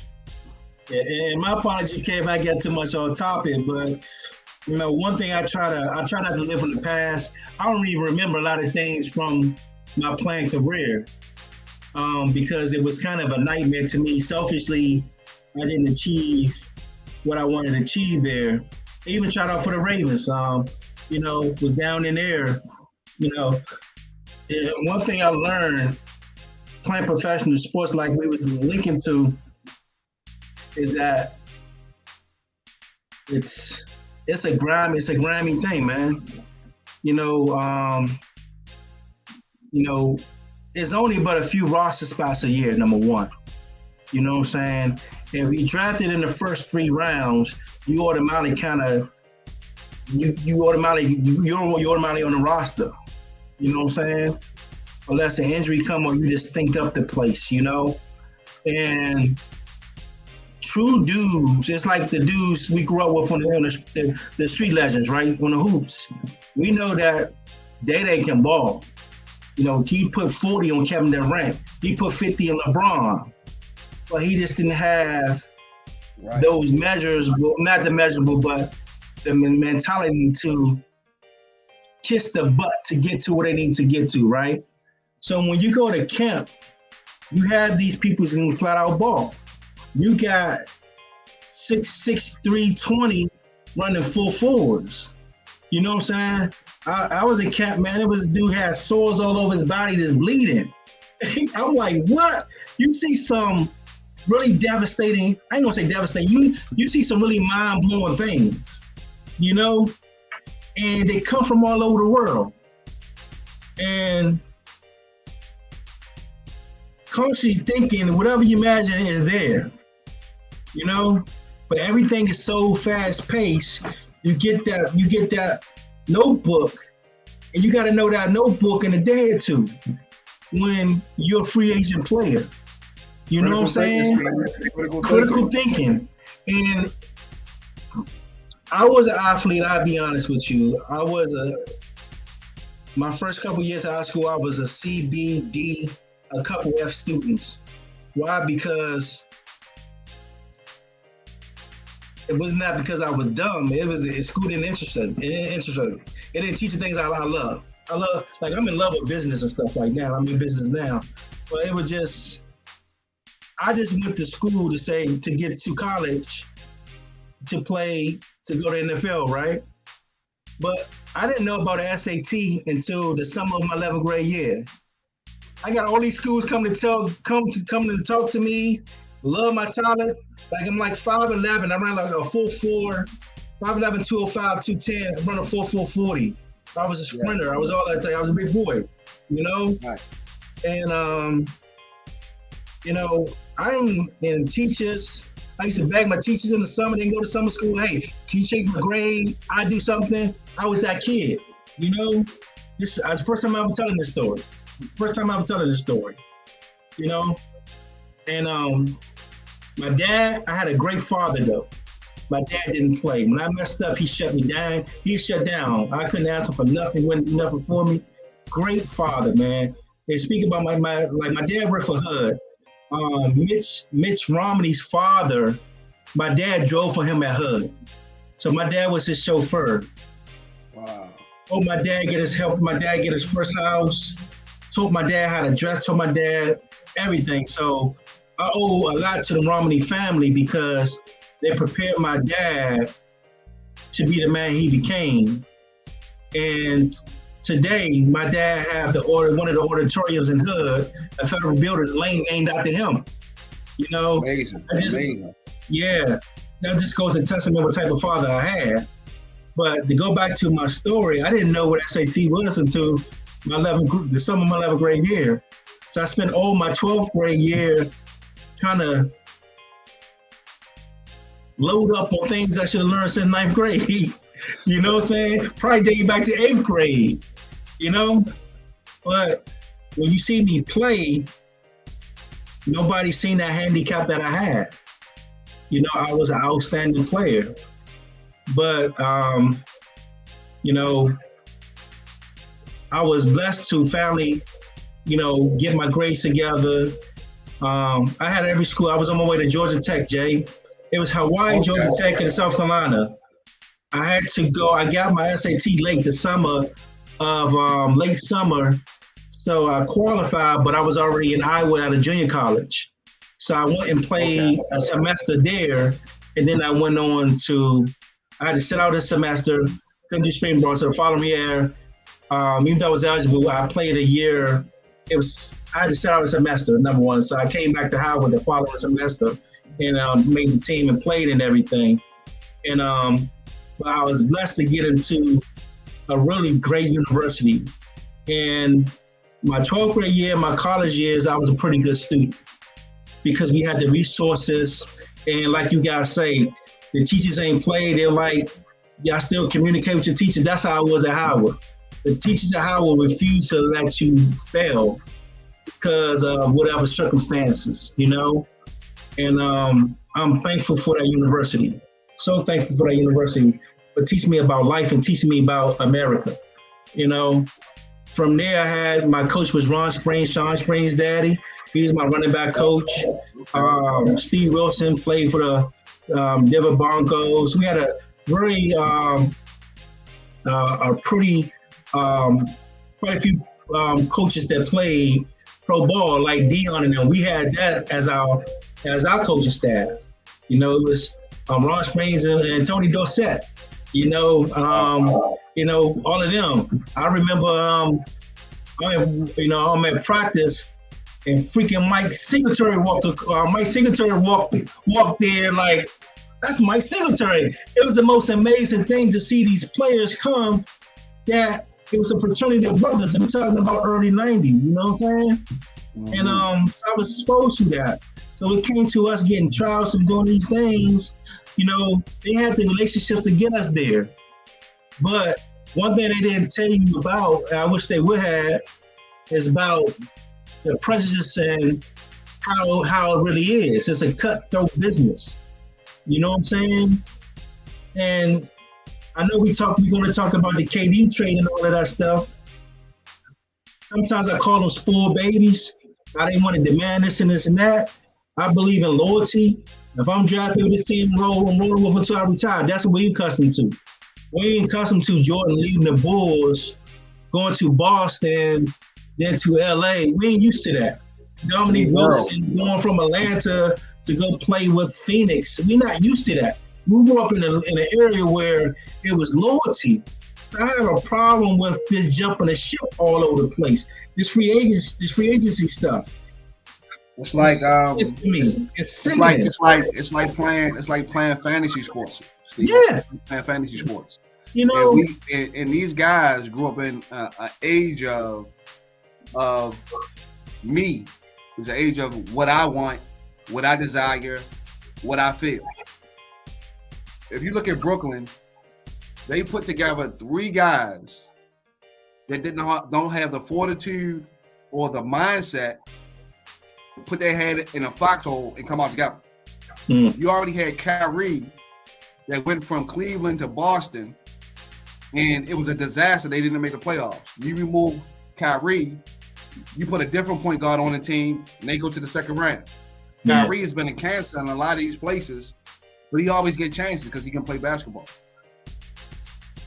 So KD chose to leave Golden State and leave two guys that are accountable, Steph Curry and Clay or Draymond. Yeah. So Okay. you decide to leave those guys to go with Harden, who can't win the playoffs, and basically Kyrie Irving, that on the court he's great, but off the court he's a head case. That's what you put your stock in those guys, and Brooklyn did as well. And now Brooklyn has none of those guys, and KD just went to Phoenix. So these guys, like KD, I want to know who's helping them make decisions. Why would you leave Golden State where it was a great system? You didn't have to be more than yourself. You had won 2 championships.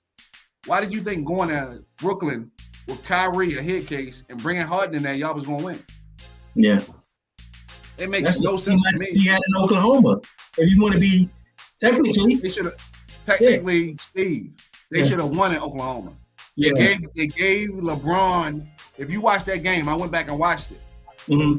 OKC won game 1 when they was playing Miami. In game 2, Miami played the best they could play. OKC came all the way back. If you watch the one call, LeBron pushed KD. They called no calls. They ain't call a call. Because if OKC would have won that game, they'd have took that heart from them. Right. Every game after that, KD had at least 4 fouls. Go back and watch that series. Watch what I tell you. Wow. So that's when I realized the NBA is a business. So that's when I became an educated fan way before that. I said, okay. So it's about who they want to win. Because you can't tell me that when LeBron went back to Cleveland, that was we owe you, so we're gonna make sure y'all win. There's no possible way in that season, no teams that came back from a 3-1 deficit. 2 teams did that season. They had never done before. In the same season, 2 teams came back from a 3-1 deficit. Cleveland to win the championship, and then also for that, it was another game. It was another series where another team came back from 3-1, and it only happened one time in history. But in this particular season, it happened twice in the same playoffs. Wow. So to That's me, deep. for me, when I look at sports, I look at it from a different lens Mm-hmm. because I know it's a business. It's not sports to me anymore. It's a business. Yeah, I don't watch it. It's hard for me to stay tuned to athletics today unless I'm there live or something. But let me ask you a question, guys. You think which modern day player do you feel as though, or do you think there's any that could have played in the 80s or the 90s era? Let's talk about basketball. Well, I talk about football and basketball, where it's much rugged, more physical, and it was just a different ball game. All the analytics is out, all the, the things that you just mentioned, Jay, I don't think it was too much. I don't think it was as much business as it is today. It was really the grin out of things. In professional sports, is there any player that you guys feel as though could have played in those times? So right now, what we have is a game in a sport that is really triggered to women, right? Because women buy the merchandise. Okay. So that's why the NFL, you don't see no 9-6 games anymore. That's why you see all these games being 31-28. Because we as individuals, we're not buying the merchandise. But every time you turn on the TV, all the women have on jerseys every time they go. Right. So it's about money making. As far as the players that I think that can play in the different eras, you look at somebody like LeBron, who's rugged, was bigger than everybody else. He could have played in any era. And when I look at dudes like Steph, he wouldn't have made it back in the day. Okay. Because they'd have put that arm ball on him and he wouldn't be in it. And then back in the day, when a team saw weakness, they exploited it. Can you imagine him trying to play against Isaiah Thomas? Oh wow. Yo, Dumars. And you know what they did to him? Do you think Draymond played against back in the day when the dudes was really tough, and now he's playing with a guy, a soft guy, so he can be tough? No way in the world. So you think LeBron could have held his own against a tough Detroit Pistons team? And Bill Laimbeer. He did play against them. Not Laimbeer though, but he did play against them. But see, he was big. He bigger than Jordan, and I think that he'd have figured it out because of his stature and his skill level. When I look at some of these other guys, you see Steph, Klay Thompson could have probably made it because he's big. He's 6'7", and he can shoot the ball. And he played defense. He probably could have made it. Like when I look at Giannis, he could have made it as well because his physicality and understanding, and he'd have just banged and learned because his will to get better shows me that he wants it. But when you look at a guy like Ben Simmons, who doesn't get any better and still can't shoot the ball, he doesn't want it. He just was gifted with 6'10" size and could play basketball, but he don't love basketball. Well, my question to you, James, let's go back to LeBron. Eric Lewis is my wife, grew up with my wife down in Daytona Beach. They really good friends. He come over and stuff. He was an NBA referee that they gave Patrick Belly the technical foul when he brought the camera when LeBron was So that's Eric. And they want these little fouls called where back in the day they didn't call that. I just don't think the temperament of today's player could withstand the ruggedness of the physicality that it was played there. I mean, poor Jordan, they was like, that's why to me Jordan is one of the greatest of all time because me as well. What that dude had to endure, how they punish him, and to this day when you hear some of these guys' interviews, they blatantly telling you it was to take him out by any means necessary. Let's think about the Boston Celtics team. Bird was a dirty player. People don't want to say it because he had a nice stroke, but people tell you about Bird and Kevin McHale. I'm just thinking about these areas people I grew up with that I look at game today, it's just weak to me. You know what I'm saying? It's just weak to me. And you mentioned Giannis, ain't no way you coming down the pike like that. They'll put an elbow to your throat. It was those type of errors that these jokers was actually throwing bowls and stuff that it was serious. And I don't see nobody, and they complain about Draymond and try to put him. I feel as though Draymond the only one could have probably played. He would have been a role player. I don't think he could have. I think he would have been a role player. He's small. He is small. I think he would have been a role player. I think he got beat up. Can you imagine Charles Oakley? Can you imagine him doing that against Charles Oakley? He'd have took his head off. I think it would have been. He'd have been brawling like they brawled back in the day. Them jokers used to fight. You know what I'm saying? And Steve, now that you put it that way, I agree with you 100%. None of these guys could have made it. Now that you put it that way, because I forgot about the fact that elbows to the head, LeBron would have been crying. He couldn't make it. Draymond Green, even though in this era he looks like that, against Anthony Mason, Charles Oakley, and all those big guys back there, man, he wouldn't have had it clear because he wouldn't have been talking like that. They went to his job. Can't say that because if LeBron would have elbowed one of them little ass niggas back in the day, they wouldn't have been playing as big as he is. I understand. LeBron just got that weight on him like a couple years ago, okay? Hell no. He came in the league. He was already big as an ox anyway when he came in. He was bullying them niggas. There was no LeBron. There was no LeBron when Kobe was in the league. Remember, LeBron came in when Kobe was in the league. LeBron was not significant. The marketing media and the marketing dollars went to LeBron once Kobe left. I told you about Eric Lewis, right?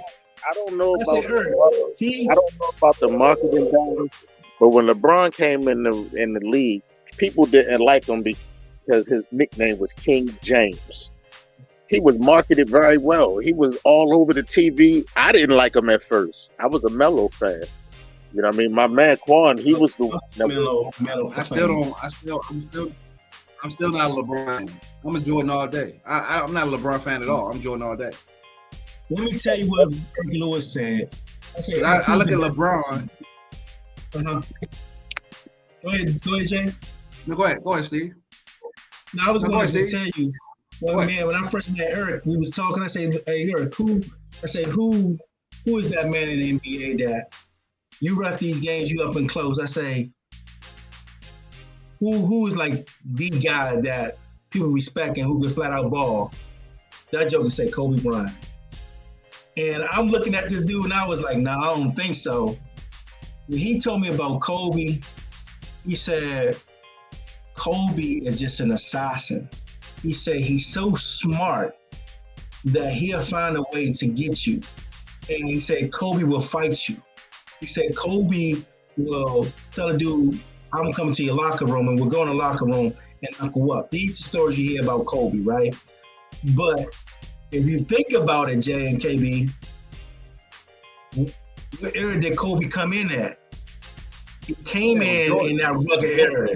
Yeah. He came in with them Masons and them Oakleys and stuff like that. You know what I'm saying? So then he established his own and came out. You know what I'm saying? He after the rape situation. You know what I'm saying? I don't want to. Should I say rape? I shouldn't say that, or because he got accused of. Go ahead, okay. No, you can't say that. Just allegedly. Allegedly, right. I apologize to the public. Yeah. I don't want to accuse that man. He was never, found guilty of anything. But after the Colorado, that happened in Colorado, right? Correct. Denver, right? Out of the Colorado incident, right? After the Colorado incident with Kobe,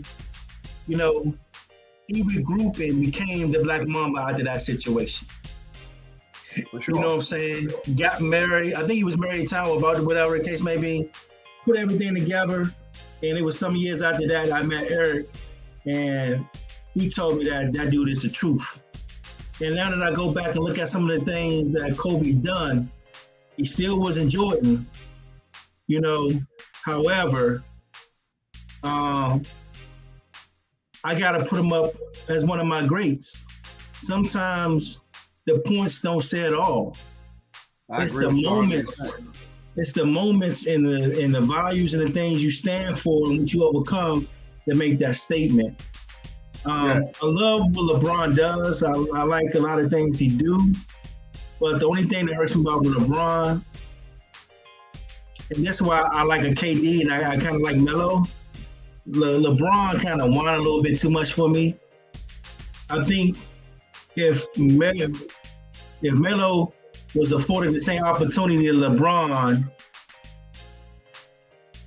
he'd be up there in that scoring bracket. Melo was like the dude that's out. He could. To me, I think he was Kevin Durant before Kevin Durant became Kevin Durant. No matter where you put the dude on the floor, he could score.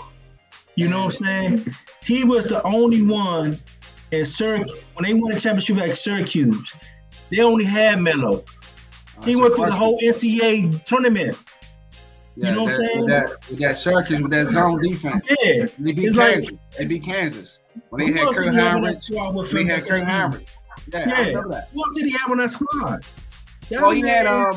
He had a dude Warwick. He had a couple guys on that squad, right? But he was that missing piece that they needed that could take over the game. And he took over the game as a freshman. Yeah. He took over the game as a freshman. But I think what Carmelo made his mistake was he went after the money opposed to because he could have went to Chicago when he had Derrick Rose. And that's what Chicago needed. And he'd have won championships and he'd have been in a position like LeBron. But he went to New York where he had to gut that team and never recovered from that. Yeah. New York ruined a lot of people, man. Agreed. I'm sorry to say that.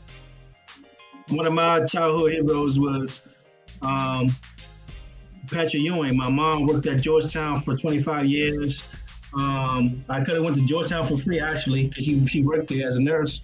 And so I grew up a big Georgetown fan and got the free tickets and stuff. So I was a big John Thompson and Patrick Ewing fan. And Patrick Ewing in New York, they just couldn't get over that hump, but had some hell of a ball players. I feel as though, and KB talk about coaching. Did he ever had the coach that could put them over? I don't think he ever had that. Because I think that New York teams in that era had the teams that could have won a championship, you know. But then again, the East was had some power. They had the Detroits and the Chicagos. I mean, it's hard to say, but I think, Cleveland had the monsters up there. So but I think New York had a squad that could have done something, you know. And we talk about sports. My question to you guys is, how important is the front office management in sports today when it comes to put all the pieces together to win a championship? Like, what's significant about Kansas City that they've been in the Super Bowl, 3 to 4 out of the last 4 years? You know what I'm saying? You know, what is it about? How big a role is the front office into winning championships today? Well, I think it's a major piece. But then when you look at Kansas City struck gold when they got Andy Reid from Philadelphia, right? Okay. An innovative guy. When he had Alex Smith, he still was going to the conference championships, right? Right. So then he struck gold by getting Patrick Mahomes, where everybody was like, he's a wild kid, he can do this. He sat behind Alex Smith for 1 year. In his first year starting, he threw like 50 touchdowns. Wow. So the thing is, Andy Reid and him was a perfect marriage. And the front office knew that, and they traded up to get him with the 10th pick, where other teams wasn't even looking at him. And you look at that draft, Chicago drafted Mitchell Trubisky. Yeah. Right? And you think about that, like, how did Mitchell Trubisky go before Patrick Mahomes and Deshaun Watson? It don't make any sense. Yeah. And then you look at a draft where Tua went before Herbert. That makes no sense. When you go to a facility, you look at an athlete, small Tua, 6'5", Justin Herbert. If Justin Herbert is on that Miami team, they might have been in the Super Bowl. Yeah. Real talk. Because Tua is an injury. He was injured at Alabama. How can you as a whole team, and that's why you see that Miami team they're dysfunctional. As a whole team, pick Tua over Herbert. Yeah. Then they said, and what I heard, they wanted to keep Herbert on the West Coast. And that's when you always know it's people in places is a business, because football sense tells you that don't make sense, but business-wise, because they wanted him on the West Coast, it makes sense. You know, it's funny you say something. It's funny you say something, right? Let's talk about demographic and teams, right? If you look at certain things, let me say this, right? Remember Dan Fouts? Yeah. Chargers? I can see a Herbert like Fouts, right? Just think about this, right? I could see a Tony Romo, a Dak Prescott, like a Danny White. You know what I'm saying? I could see a Justin Fields like McMahon that played for Chicago. It seems like they draft the same type of player in the same umbrella of the future players that they have. I look at the Washington Redskins. You can look at their quarterback situation always, they just have a bad history of quarterback play. You know what I'm saying? Then you look at a Pittsburgh, you know, they just have these rugged type quarterbacks that can stamina like the like the Bradshaws. So, and then you look at Roethlisberger. They went from Bradshaw, Roethlisberger. Yeah. Then you look at a Philadelphia Eagles team that you got a Jalen Hurts that's like a Randall Cunningham 2.0. Yeah. We knew that Randall got a little big headed and he could have won there. He had some coaching stuff like that. But you look at him like a Randall, what's the boy for sure? McNabb. But he's like that, like a 2.0 version of a lot of those things put together, you know? And I'm going to go back to KB, the Ravens, right? I like Lamar Jackson, but I don't think it's coaching that's going to get the Ravens over the hump. They got to go get that 6'5" vertical passer that fits that aura of the offense that they're capable of running, because they don't have that defense they had in those years where they went to the Super Bowl. You know what I'm saying? And I was looking at the 30th anniversary, 30 for 30 for the Ravens, and they were talking about how they benched Tony Banks, you know what I'm saying? And this is like a couple years after I tried out was down there, and Tony wasn't there. But you take a big boy like Trent Dilfer. Trent Dilfer is a big boy. You know what I'm saying? And how all he had to do is get him in field goal range and occasionally get the ball in the end zone. They had a defense that it was goose eggs all the time. However, when they had Flacco had, and they had the tight end too. They had Heath, you know what I'm saying? That plays a part in it, that vertical game. But when that defense demise, you know what I'm saying? Flacco didn't have enough to carry the team like a true Trent Dilfer did. So now the defense is subpar, you know, and Lamar's not the vertical passer, you know what I'm saying? He's a scrambler. You don't have the Ray Rice no more. You don't have the Jamal Lewis no more. You know what I'm saying? You don't have Heath no more. You don't have, you know, Shannon Sharp anymore.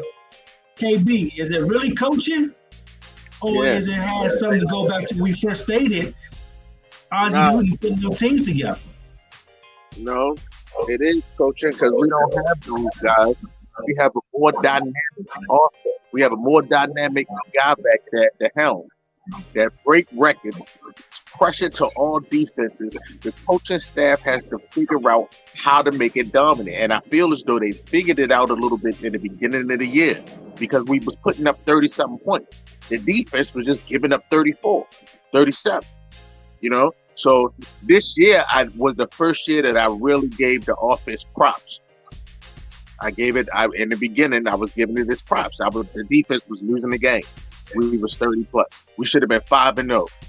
2 of the games, 3 of the games, teams walked us down by 20, 17 going into the fourth quarter. That should not have happened. Right? So I just say, like, our coaching, we do bonehead, dumbass shit, yo. Like taking quarterback dives and shit from the 3-yard line when the guy just been rushing for 6 yards to carry, trying to get the ball, give him the ball and get in the end zone. What are you doing? We always do bonehead shit, yo. I'm a fan that I know what we do. We do bonehead shit. So you don't think so you saying it has nothing to do with personnel? I don't give a damn who you put back there. As long as John Harbaugh is at the helm, we not gonna win a Super Bowl. So John Ball had the team, the Ray Riceman, the Ray Lewis team. We had lost that. Think about this. And see, I look at it like this. our team always had dynamic players. The Ravens always had that from ever since Ozzie started drafting.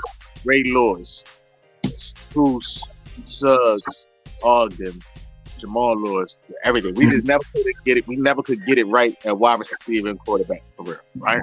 Okay, yeah. Get other quarter. We get the position players. We created a whole new position, the hybrid out there on the field. Yeah, I mean, there's a whole new position. That's on how we draft, how you pick personnel, how you pick personnel, right? We was dogs. Take on the mentality of the city. You bring in somebody to tame the dogs. Remember, Brian Billick was like, "Who let the dogs loose, nigga?" You know what I mean? He was right. He was right with them. He was right with us. That type of coach, that type of players out there, right? You get a guy come in. Now the dogs are locked up in the cage for misbehaving. Yeah. And then everybody else. I was really upset when they let Billy go. I thought Billy was a great coach. I didn't want him to go. I didn't want him to go. I don't even know what happened with that. But maybe you guys know. And when he left, I was hoping that he'd get another shot. When y'all let him go, I was hoping that the Redskins would have got him, because even to this day, I think he's one of the greatest minds when planning and putting the team together to compete. I love him as an offensive coordinator when he was in Minnesota. I love the how when the Ravens got him. You know, he was able to do. He came in. Check out what he did. He came in and he realized, I got a dominant defense. Fuck my high-power offense. I don't have to. I can't do that. I got to figure out how to win with my defense. All we need is 3 points. You understand what I'm saying? He came in. That's what he was known to do. He couldn't do. He did enough to win. He did what he could to win. Right? That's me seeing the coach adjusted. We know as coaching, every year the team gonna be different. You got to coach and you got to call plays according to what you have. Right. Yeah, it's nice to have Randy Moss outside, but every team ain't got him. Yeah, I think I watched Bill Belichick pick you apart short yardage all the way up the field, and on simple things. Yeah. Right. And I just want to say this, right? Hobbs was on his way out the door. Just how I feel about my team. Hobbs, and this is the political correct version. Hobbs was on his way out the door. We was losing the season. Flacco get benched. Throw in the rookie, Lamar. Mm-hmm. He comes in dynamic with legs. He is out there. What? Yeah. All right. Save a job. We make the playoffs. We wasn't even headed to the playoffs. Now we unstoppable. We make the playoffs. Save the job. Come back next year. Make the playoffs again. What we do? Break the Russian record. Make the playoffs again. But get into the playoffs and lose the game because you break every Russian record in the book, whatever this year, whatever records that they break, right? They broke records that year, rushing the ball. Get to the game, don't even run a damn ball. That's bonehead. And whenever we get in the red zone, it's a 75% chance that something bonehead about to be called. And that's just what I've been seeing for you. Yo, LKB, I agree with you 100%, right? You know, but I think what y'all did from a personnel standpoint is y'all built the system around Lamar. And like you were saying, Steve, a guy that's 6'5" and want to go get the ball is not going to come to a system that's based off the run. And they don't throw to the perimeter, they throw to the middle of the field. And that's why Mark Andrews is so successful, because that's what they throw to. And until they change the whole system and build it around Lamar's skill set, because people don't realize when he was in Louisville, he was throwing the ball deep. Right. Yeah, and now They just want to win off his skill set, that he's dynamic, like KB said, and not realizing that he was throwing the ball 40, 50 yards down the field in that offense. They not putting nothing together. Well, this is what I can say. The beginning of this year, they was putting it together. They were scoring points. They were putting points on the board. This was the first time I said in a long time, good call. That's what I'll be watching. When I do watch the game, that's what I want to see. Oh, good call. Great call. Great execution. Right? Not the same bonehead shit. Man, I just can't. I mean, it is what it is. I mean, now they got hurt. And the next guy that everybody thought would be, I don't even see how he made the Pro Bowl, but he came and he really couldn't run the offense. Don't nobody want to go. Yeah. You right about that. That's why he went. I ain't even know that. That's a great. I ain't even think about that. I just seen it come across the news that he went. I'm like, how the hell he make it to the Super Bowl? He ain't do shit. Derek Carr went. Nobody want to go, man. Everybody like, no, forget that. I don't want to go play flag football. For what? They need to just dissolve it, man. They say, hey, they name players, and that's what it is. You get a check if you get named, but ain't nobody want to go there. And the guy from Cleveland messed his toe up playing flag football. You know, football is a dangerous sport. Why would you want to have an all-star game of football players where they can get hurt? That don't make sense. Look, check this out, though. That's how long we've been on here. I think we've been on here like 2 hours. Yeah. Right? We're going to continue this conversation. We can get on the phone and continue it and figure out how we're going to make moves or whatever, you know what I mean, moving forward in the future. But it is, we've been on here about 3 hours, man. 3 hours. It's a good conversation. And it happens every other week. We get on here for a long period of time. We get all off topic and get to talk about the realness. Right. But we still on topic. So look, but Steve, I want to say, man, you got to come back again, man. Yeah, I mean, I appreciate you for coming on here tonight and chopping it up with us, bro. Yeah, I mean, anything you want to say to the people? Any plugs you want to get in? Whatever you want to say? How? I mean, no, I just want to say thank you, guys. I'm in a new home out here in the middle of nowhere, middle of the universe. You know, not a lot of family, but anytime I connect to family back home and from the neck of woods and be able to talk about a little bit of the DMV and just the fellowship, man, it makes my day. But it also makes my day when I meet new folks such as you, Jay, and hear about what you're doing. And I look forward to the podcast you're send my way, so I can spread you to people that I know that can support you in your endeavors and what you're trying to do. I just want to give a shout out that, to what I'm doing out here. I have a company, Nutrient Farms, and, we came out here to get in the cannabis space. Now we pivoted into all types of methods where we can grow to provide foods and vegetables, and coming up with formulations with the hemp plant and the cannabis plants that we can change some things. Prescription drugs affects our body, so we're looking for things. We created things where, a lot of people know about Advil, Tylenol, how it affects your liver and things like that, your organs. We're producing pills where you have a headache, you can take this big pill naturally, it doesn't affect your organs. We're doing things instead of having morphine IV bags. It's a plant-based pain relief bag that it won't affect your organs. So we're doing some positive things, and I just want to tell the world to be on the lookout. We have a good drink that we're doing called Lotus and Flavor, which it's a CBD beverage where if you have any type of ailments or anything, I'm a former athlete, we all coach and stuff, been on our feet, and you get older, you aches and pains. It takes that, so it take it away.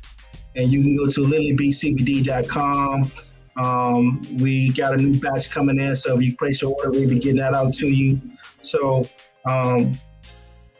with that being said, I just want to thank you guys for the platform tonight. It kind of made my day. It was a hectic day today. Started out a little grimy, but it's always good when God can put people in your life to turn your sour into sweet. And that's what you guys did for me today. Turn my sour into sweet. And just to have a platform to tell the world what I'm doing, and hopefully that I can make a difference in somebody's life, because that's what I live for. I know my purpose. I'm fulfilling my purpose. And, it's not, nothing, I don't do things for money. I do things where I can secure myself for everlasting life. And so with that being said, I thank you guys so much tonight. Yeah, appreciate you, Steve. It's been a pleasure meeting you too, brother. It's always good for me to have conversations with Black men that are introspective and have knowledge, and then understands critical thinking is a way of life. So me, myself, like I said, I'm in the process of finishing up my book. It should be out in April. Look for that. It's going to be very powerful. It's going to be informative. It's also going to enlighten people of some of the things that we don't look at. It is going to unleash some things inside you that is going to make you a greater person. Also, I'm starting my own platform called Journey with Jay. There's going to be a lot of actual podcasts, and KB has been encouraging me to get on social media. So I work with my wife to get me on Instagram and Facebook and things of these natures so I can spread my word, because knowledge is power. Steve, you just said pharmaceutical, right? If you look up the word pharmaceutical in the dictionary, it says poison. So when you really look at these things, right, and all these things that people don't realize is that drugs, doctors, and all these people are in business to make money. So that what they do, they just prescribe you something to keep you just alive enough so you can get more. So that means we got to open our minds up, people, and understand that the body is made to heal naturally. Yeah. And I'll share this. I fractured my collarbone and my ribs. No surgery, no medicine, and I healed. So that just opened my eyes up to, like, what have we been doing all these years?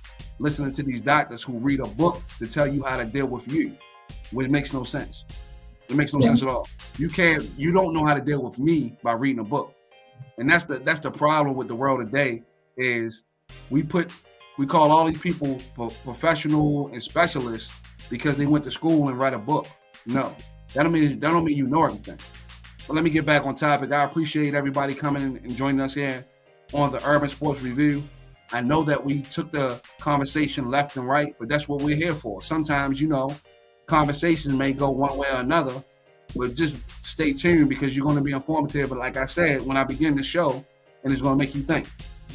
Once again, thank you, KB, and nice meeting you, Steven.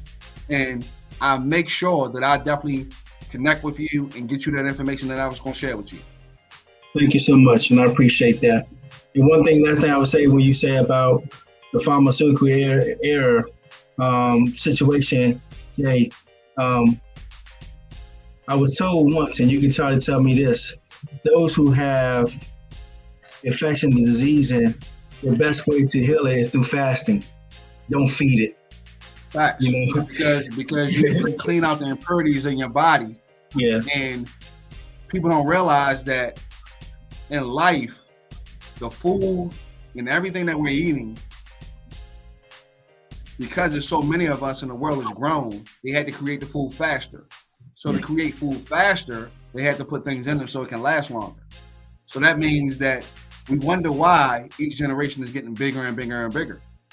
Because of the food they eat and the things they put in the food.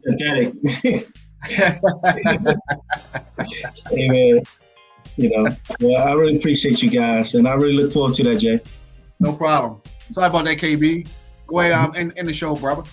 You good. Yeah, that's what's up, Steve. I say I appreciate you for coming here. Jay, you know what it is. Yeah, I mean, I see you next week, same time. We're going to figure out, because we're going to have to talk about what happened at the Super Bowl and where we're going to go from here, my G. But I love both of you, brothers. Thank you for being here. Yeah, I mean, and this is what we're going to do. We're going to go ahead and we're going to sign on now. Y'all know how we're going to do right tonight. Thank y'all for sticking around with us. Urban Sports Talk Review. Yeah, I mean, we here each and every Thursday. I see you guys next Sunday. I might go live this Sunday. Y'all don't know. Just click the bell so you get notified when we go live. Subscribe to the channel so you know. Like I said, we got the the meet and greet. We're about to shoot this film. Walk. Stay tuned to listen to it. And I'm gonna give a sneak peek to see who's listening. We got the lead actress right here. I'm about to play her right now. Right now. And that's what's gonna carry us out. I will see you guys on Sunday, if not Sunday, sometime this week. I am gonna pop in here and talk to y'all. Just hold it down. Just stay tuned. Y'all follow me. And we out right now. See y'all.